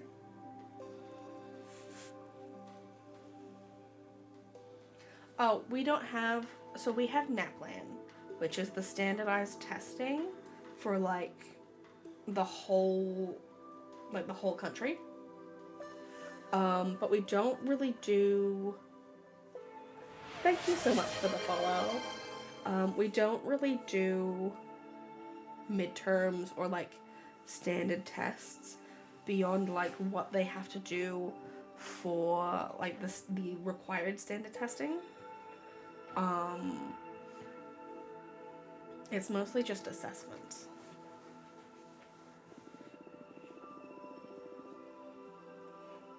The possibilities are endless as time for immortal begins such as you and me. What?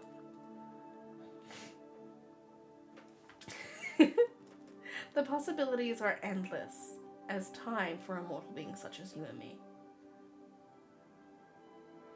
The school rating system is based on the grades we get for our students. So it's less about midterms and more about what the overall grade is and what our surrounding area looks like. So we have categories of schools. So a school is a specific category rather than a district is a specific category. So if you are in, let's say, a really, really fancy area, so you have a lot of kids coming from upper class backgrounds, upper middle class backgrounds, you're more likely to be a category 6 or a 7. Because you have kids who are able to put more time into their schoolwork because they don't have to worry about other socioeconomic things. If you are out in the rural area where you don't have a lot of where there's not a lot of resources, you're more likely to be a category 1 or 2, because you are getting those lower grades because there are more socioeconomic background issues going on that are going to impact the grades of your students. Those 2 bands get extra money, and then the bands in the middle don't get as much. I work in a category 5. Which it doesn't feel like a category 5, I'm gonna be real. The behavior I see at this school is not good. You're right. I need to start focusing on what's ahead. And what you foretold is something well worth looking forward to. Thank you.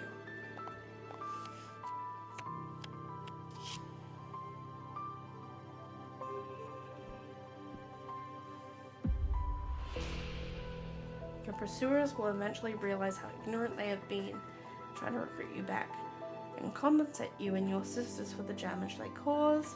The Jade Sculptors will devise a ritual to turn all of their dead servants into ghosts. Jade Sculptors will be deemed a danger to cosmic society. I'm gonna go with this one. I am, however, going to blow my nose. So I'm gonna mute myself.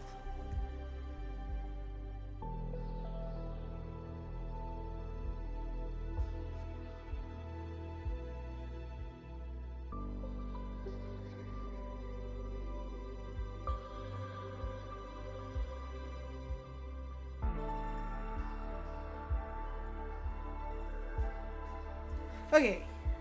Yes, I am a teacher. You're welcome to ask me questions. I don't know if I will be allowed to answer all of them. Just because I've had to do things that are definitely, that definitely count underneath a need to know basis, sharing of information act thing. But you can ask me questions.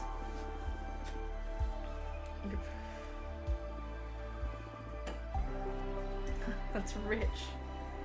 But I guess that if we manage to build a new and improved coven, there are some talented sculptors we won't mind having back. Are things really going to happen like you wrote? Yes. So how can you be so powerful? This is incredible.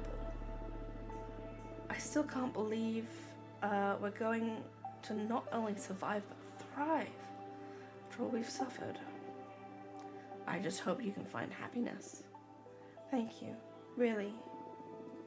Oh wait, no, this is Fortuna. For now, I'll focus on showing proper gratitude for having you take us in. You're saving up. This is meant to be her. I hope everything works out for you all in the end. It is cozy, but then it's not. It's got very cozy vibes, and then Fortuna goes into her suicidal ideations.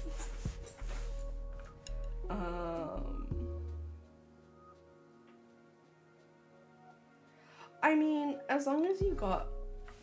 Here's the thing, right? I'm not against people dropping out. I have had discussions with students who are early leavers because they have an apprenticeship and they don't need it. I think it's good to stay and get your high school diploma. But like, if dropping out makes more sense for you. I'm so excited meeting with all the newbie sisters. I talked to them about how amazing you are and how you helped me and insisted that we must vote for your party. I feel it worked really well. They could sense my genuine enthusiasm. Okay, we've got all of them now. We're still working on the producers. Where's Oracles? I might send her to chat with the Oracles.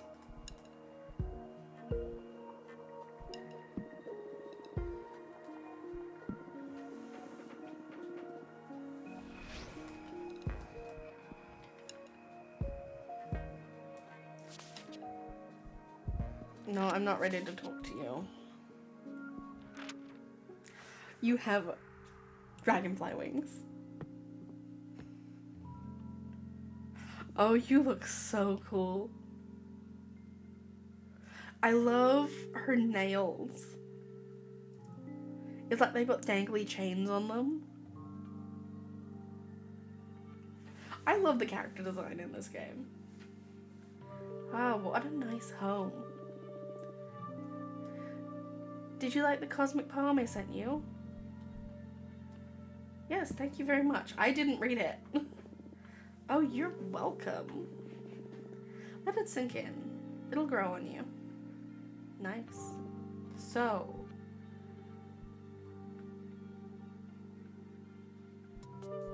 can I help you with anything? Shh. Let it sink in. inspire your mind. There's a kaleidoscope. Inside your mind, there's a kaleidoscope. It's still sinking. Refracting every possible path. Pay attention. Well,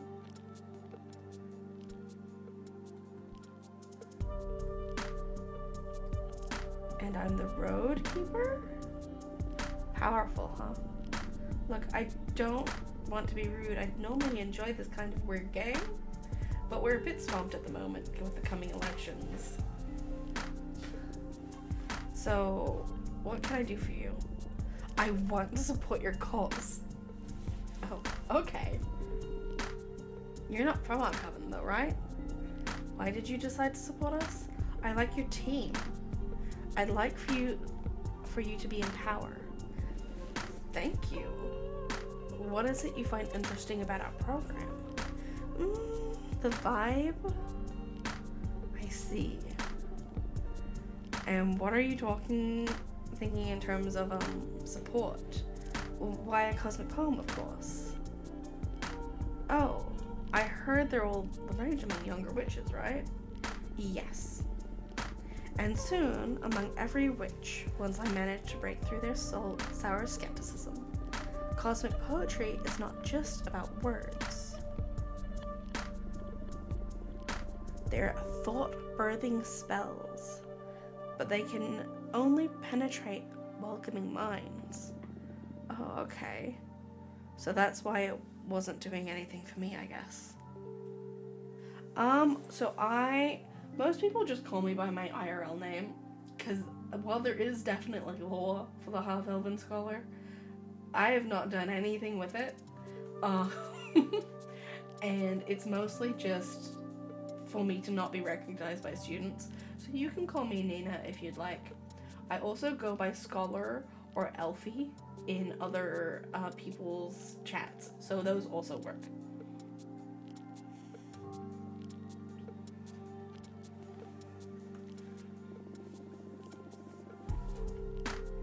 Unlike traditional art, they need your consent to make an impact.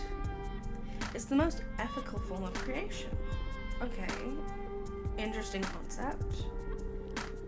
And you're saying you'd like to compose a cosmic poem to boost our campaign? That's it. I would require 5 units of every element. Oh, so you're looking for work? No. Trent or Fen. Gotcha. No, Nina is my actual name.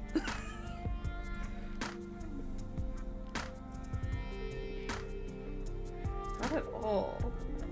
The thing is, as I said, cosmic poems are actually spells, so they need magic to be crafted. I'm only requiring you to cover the cost of enchantment. Sounds reasonable. A meteoric. Wait, there's not enough magic here. I'm sorry, that's everything I've got. Oh no. I didn't come to rip you off, I swear.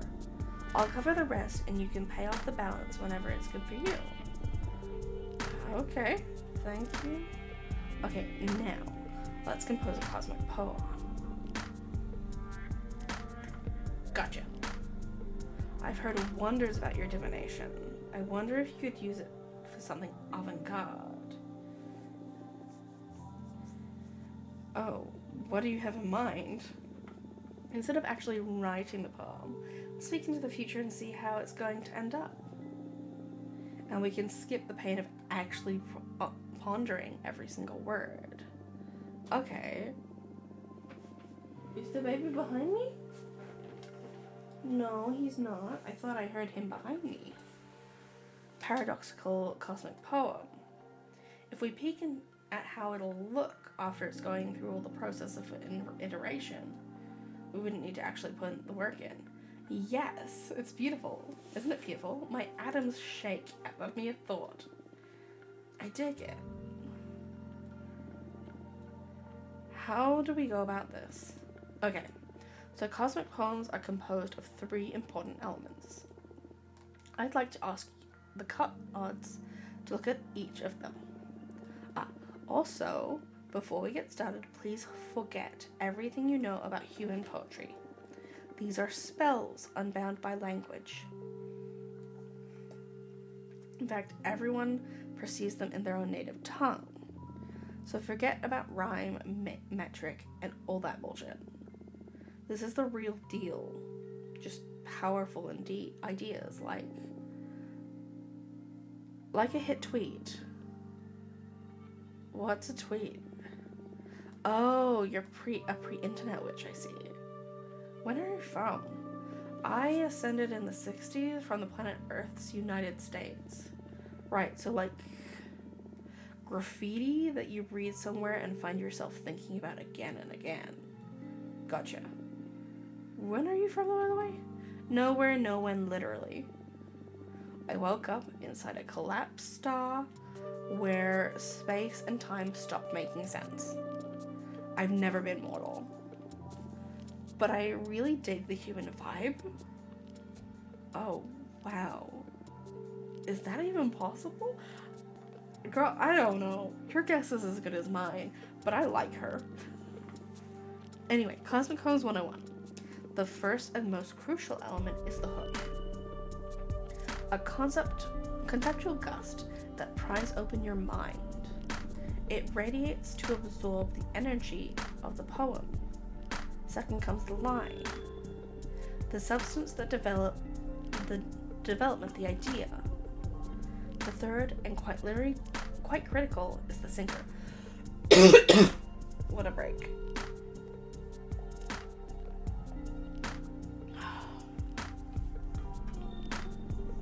It's what drives everything home, seals the deal. Reaches for the depths of your soul and delivers the cosmic poem.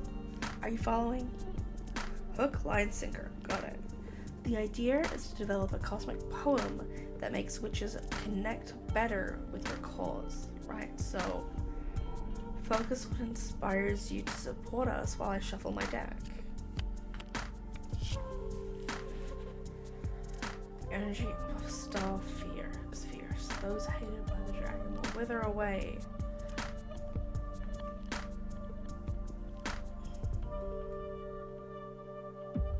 Hello, welcome in.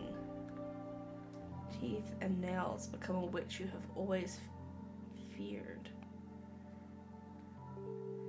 The screams of witches who burned inside the white star reach you. One of them is laughing. Kill the elder, kill the young, kill mortals, kill God.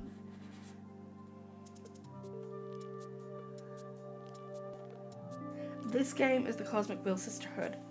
We are playing as Fortuna, who is a witch who was put into exile for 1,000 years.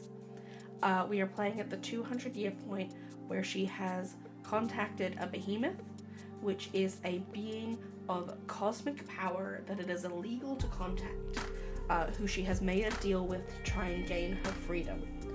After this, it prompted everything to go into motion in that they are reevaluating her exile. The person who put her into exile is now dead, so we now have to deal with witch politics, because whoever is now the leader of the coven is going to decide what our future is. Like, does the exile continue? Does it change? Yeah, so we make cards to, like, tell the future. For the first black hole, there's not much meaning engraved in that. This may turn out to be the deepest poem of my career. I didn't even have to actually write it.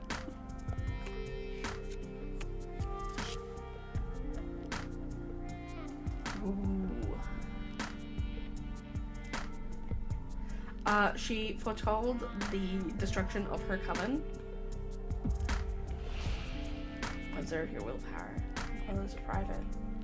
First, you burst in a cloud of petals and gemstones. Their secrets hidden, the last kiss is immortal. Yeah, Especially because, so it was revealed to Fortuna that she's not just interpreting the cards, she is physically writing the future. Whoa.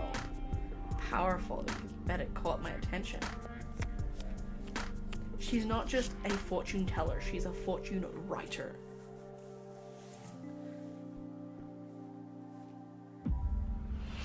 Everything you wanted.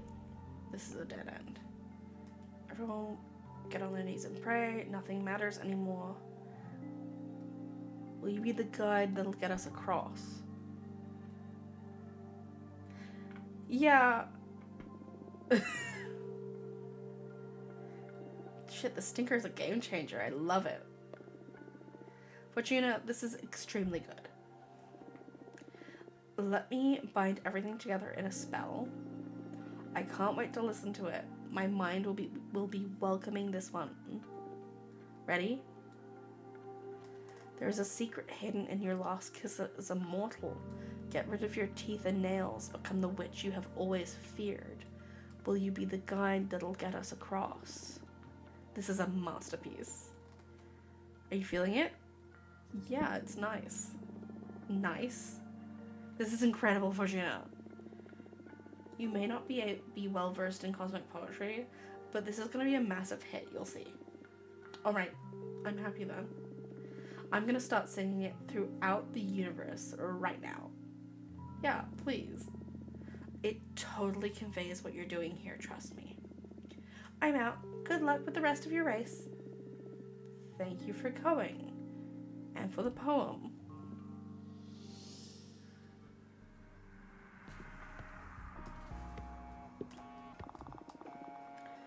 New blow from Jasmine's party.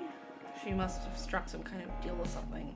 But suddenly a bunch of explorers are all about Jasmine. Did you welcome the Jade Sculptor refugees into our coven? Yeah. That's a bit complicated in the middle of a race, Fortuna.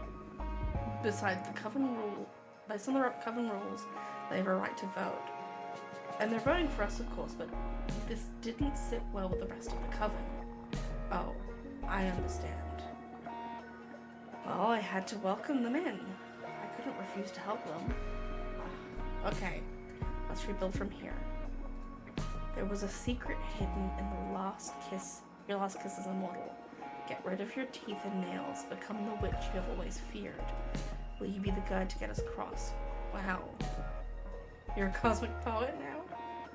It's a collaboration with Regine Marie is making every novice crazy. It's inspiring sisters from every demographic, really. Really, I'm so happy. Great job, Fortuna.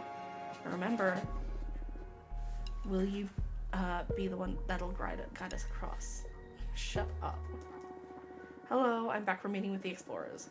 They're divided between Jasmine and Lily. Like, they find Jasmine's freedom appealing, but also interested in our plans for a more cooperative coven. They'll only need a bit of charisma to be swayed to our side, though. Fortuna, I came up with a little start. Want to hear about it? Of course, tell me. I want to inspire the younger sisters to fight harder for our future. I'm not talking about the novices. I'm aiming to rally the youngest among every demographic. The plan is to organize a demonstration to demand more equitable sisterhood. What do you think? Fantastic, let's do it. Alright, I'll head out right away. Because that's like exactly what she's talking about, right? Because we've got pretty much all of the novices. The producers are on Jasmine's side. We've got all the warriors, obviously. We've got majority of the explorers. The academics, we've got the majority of now. And we've also got a lot of them. Back, I challenged the proposal of keeping Adama's corpse. Surprisingly, there are some academics and oracles that are interested in the idea. But almost everyone is fed up enough with Adana to want to get rid of her one way or another.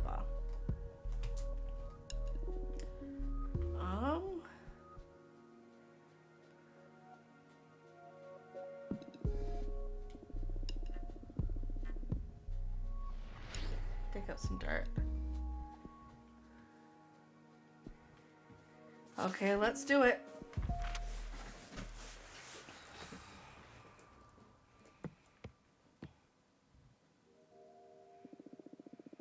I see you chose the wrong side in the end. Good day to you too. It's not just a matter of what you do with Adana's corpse. Dahlia's program is absurdly naive. I totally misread your judgment.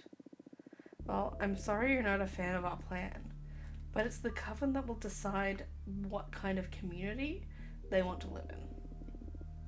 I'm going to do everything in my power to stop you. Whoa, coming on strong. You came all this way to declare war?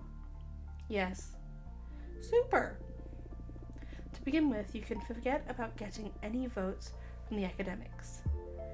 Then I'll start working with the other factions. You know, your beloved Adana left me a parting present. She gave me one of her eyes to peek beyond the fabric of reality. That's how I learned your Fate Mancer disc was rigged. And that you're really collecting information from every witch in a pinch without her knowledge or consent. I'm sure it'd be a problem for you your holistic research if this information became widespread.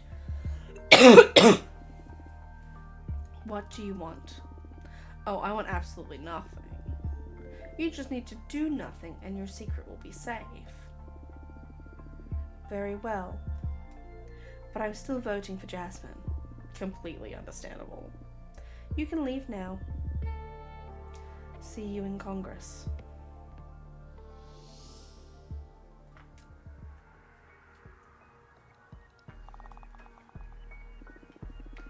I had a meeting with some of the Oracle Witches. Super mysterious. I put a special emphasis on your good heart and how you helped me. What they don't like much is that you're letting another witch take reins. They believe you should be running.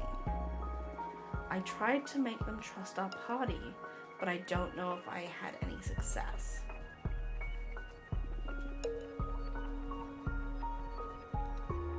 Let's look for some more allies.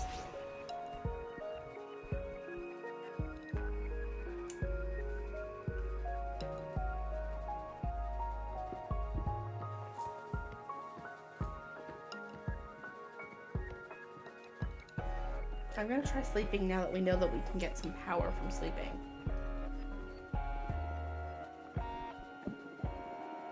Just rest for a bit.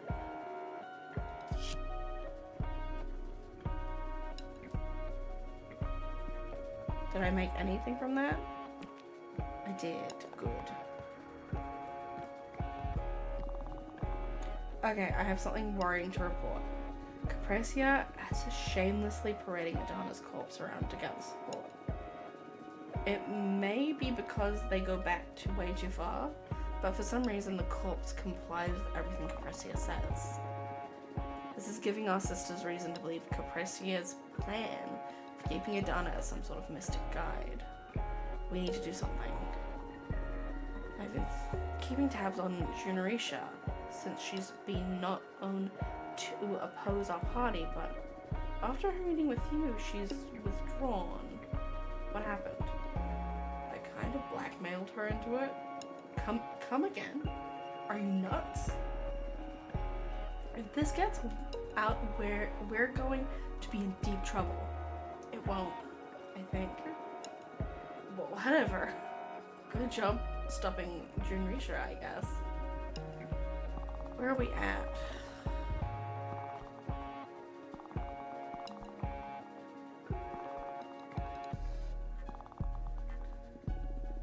I did some digging. I found something a bit worrying about our friend Jasmine. Presumably, with the best of intentions, but still quite unethical in my opinion, Jasmine has been adding some performance enhancing to her mixtures, trying to make Adana happy and life easier for her sisters. She's been spiking the dried leaves and other infusions she's provided the Coven with.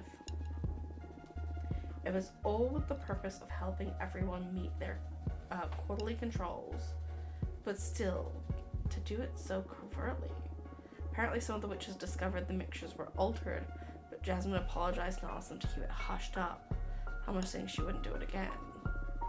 If we revealed this in the debate, I'm sure we'll cause quite the damage. But it's damage to your friendship too. In any case, here's info. Here's the info it doesn't hurt to know.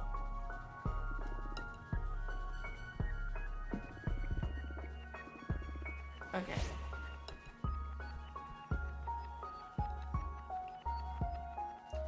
I'm gonna go take another nap. Or maybe I'll read.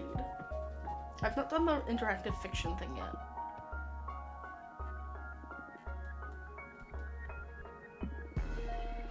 Interactive tale from a random collection. A Secret Cut by Jordi de Paco. There's always been a legend among butchers on the island of Terra Nova about the secret cut hidden inside cows with crimson fur. Cows with crimson fur are already a rarity, but finding a piece of meat is even rarer. It requires a high level of skill to extract it undamaged. As the myth goes, whoever eats this delicacy will be blessed with unwavering health and good fortune. Not once in your 70 years as a butcher have you ever come across a crimson cow until today. A farmer friend of yours brought it for Dawn, a very young calf, a few weeks old. He doesn't want to have anything to do with crimson cows. He believes them to bring bad fortune. You're not sure if he's unaware of the legend or if he's really bad at had really bad experiences with them. In any case, there she is, her fur bright as bonfire, even in the dim light of the workshop. Ooh. Let's see what happens if we spare her. For the life of you, this animal is too unique to be turned into meat. You spare her life and adopt her as your life companion. You name her Rhapsody. She brings you health and happiness by means of company, not substance. She is gentle, loving, and patient. She listens to all your tales and reacts with a moo in just the right places. 4 years go by. Rhapsody grows big and soft. You prepared a bucket of her favorite herbs to celebrate her 4th birthday. As you're singing happy birthday to her, an expensive black car drives slowly into your yard. The chauffeur gets out and opens the door. An old woman emblazoned in a fancy red coat. She joins the singing and says, "Good day to you, dear butcher." She says, upon finishing the song, Rhapsody dives into her bucket of treats. "I'm happy to find this fine specimen in good health. I'd like to purchase your cow." The chauffeur opens the briefcase in front of you. $1 million if you get the secret cut out of her for me. You refuse. Rhapsody is just too precious. The woman twists her nose. "I'm willing to go up to $5 million to get the legendary meat piece for me." "No. Rhapsody is not for sale." The woman senses your unbreaking determination and decides to give up. They pack up graciously and leave forever. You live until you are 100 years old, not finding yourself bedridden a single time. You and Rhapsody die together, peacefully cuddled in her stable. You tell her goodbye, and she moos just at the right time. We have an ad that is about to go, so let's wait for the ads to run, and then we will see what we're going to do next. Put some lip on.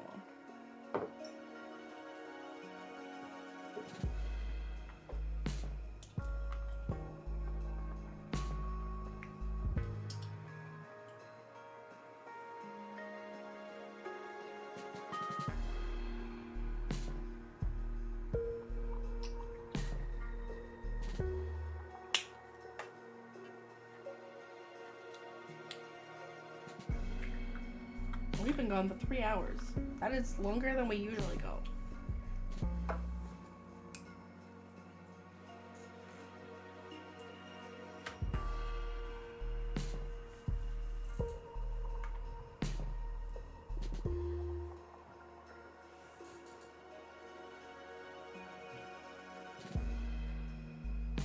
We're just gonna sleep, so.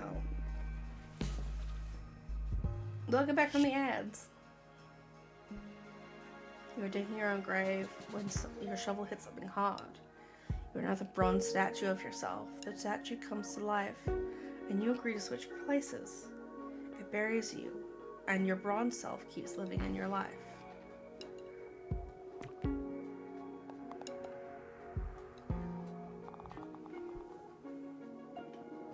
It was fantastic. What a rush. I wish you were there, Fortuna. All the young witches are really looking forward to a more horizontal coven. The rally was glorious. We got this. Keep up the good work. Let's look for allies. I want to meet all the witches. Let's go have another nap. Or, wait, actually, let's go make a card. Maybe. See if we can.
I wish Grace would come visit us.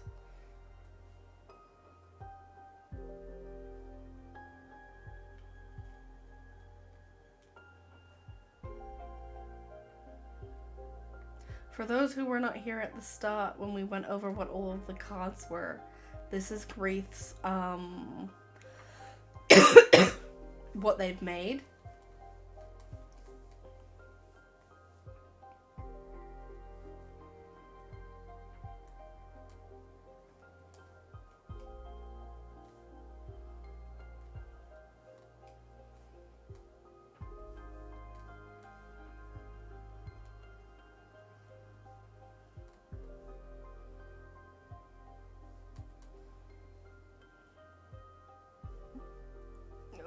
I want that. Or do I want this?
Arcana are blessed by the power of the Gem Skull Belt. The Herald can be an ally in many contexts. The wrath of the harpy is the harshest of of trials. The soldier's pink cloth stimulates purpose and conflict.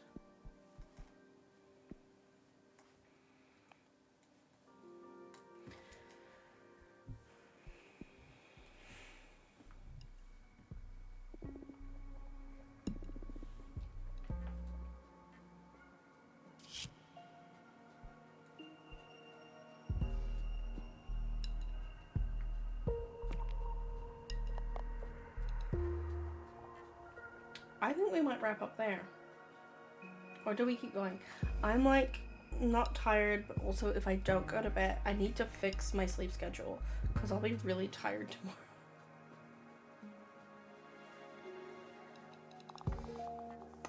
I want to keep going. Couldn't find anything. Yeah, that's fine. Harvest energy.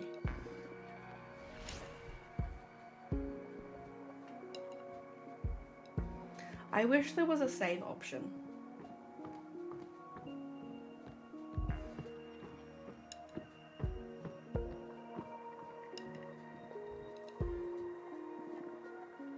I suppose the sleep is a save option.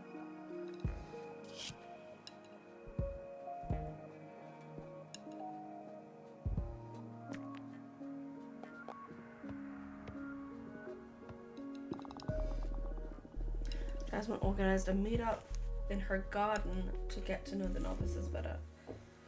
Okay, so she's done that before. We're still in the lead. I'm not stressed. Found someone that could help us. She'll pay you a visit. Her name is Minaka, head of the Explorers. That's not a real possession in the Coven. It's just an honorific title she got from the rest of the Explorers, which may be even more important than an official designation. More often than not, Minaka roams the outer edges of the known universe, mapping every star and planet. She's even developed a shape-shifting oratory that keeps track of any changes to any astral body that the Coven has changed in real time. Just recently, Minaka came back to the Coven because of the elections, but if we can get her on our side, we can easily win the confidence of every explorer witch in the Coven. Program. Actually, no, I want you to challenge hers.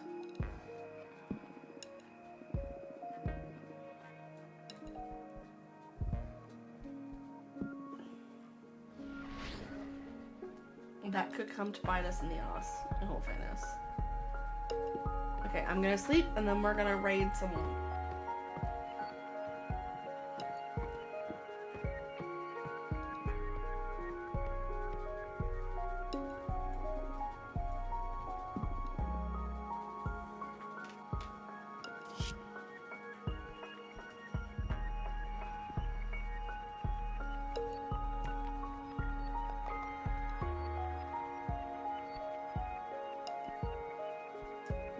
Let me just check that save. Yeah, it did save. Okay, I'm gonna switch.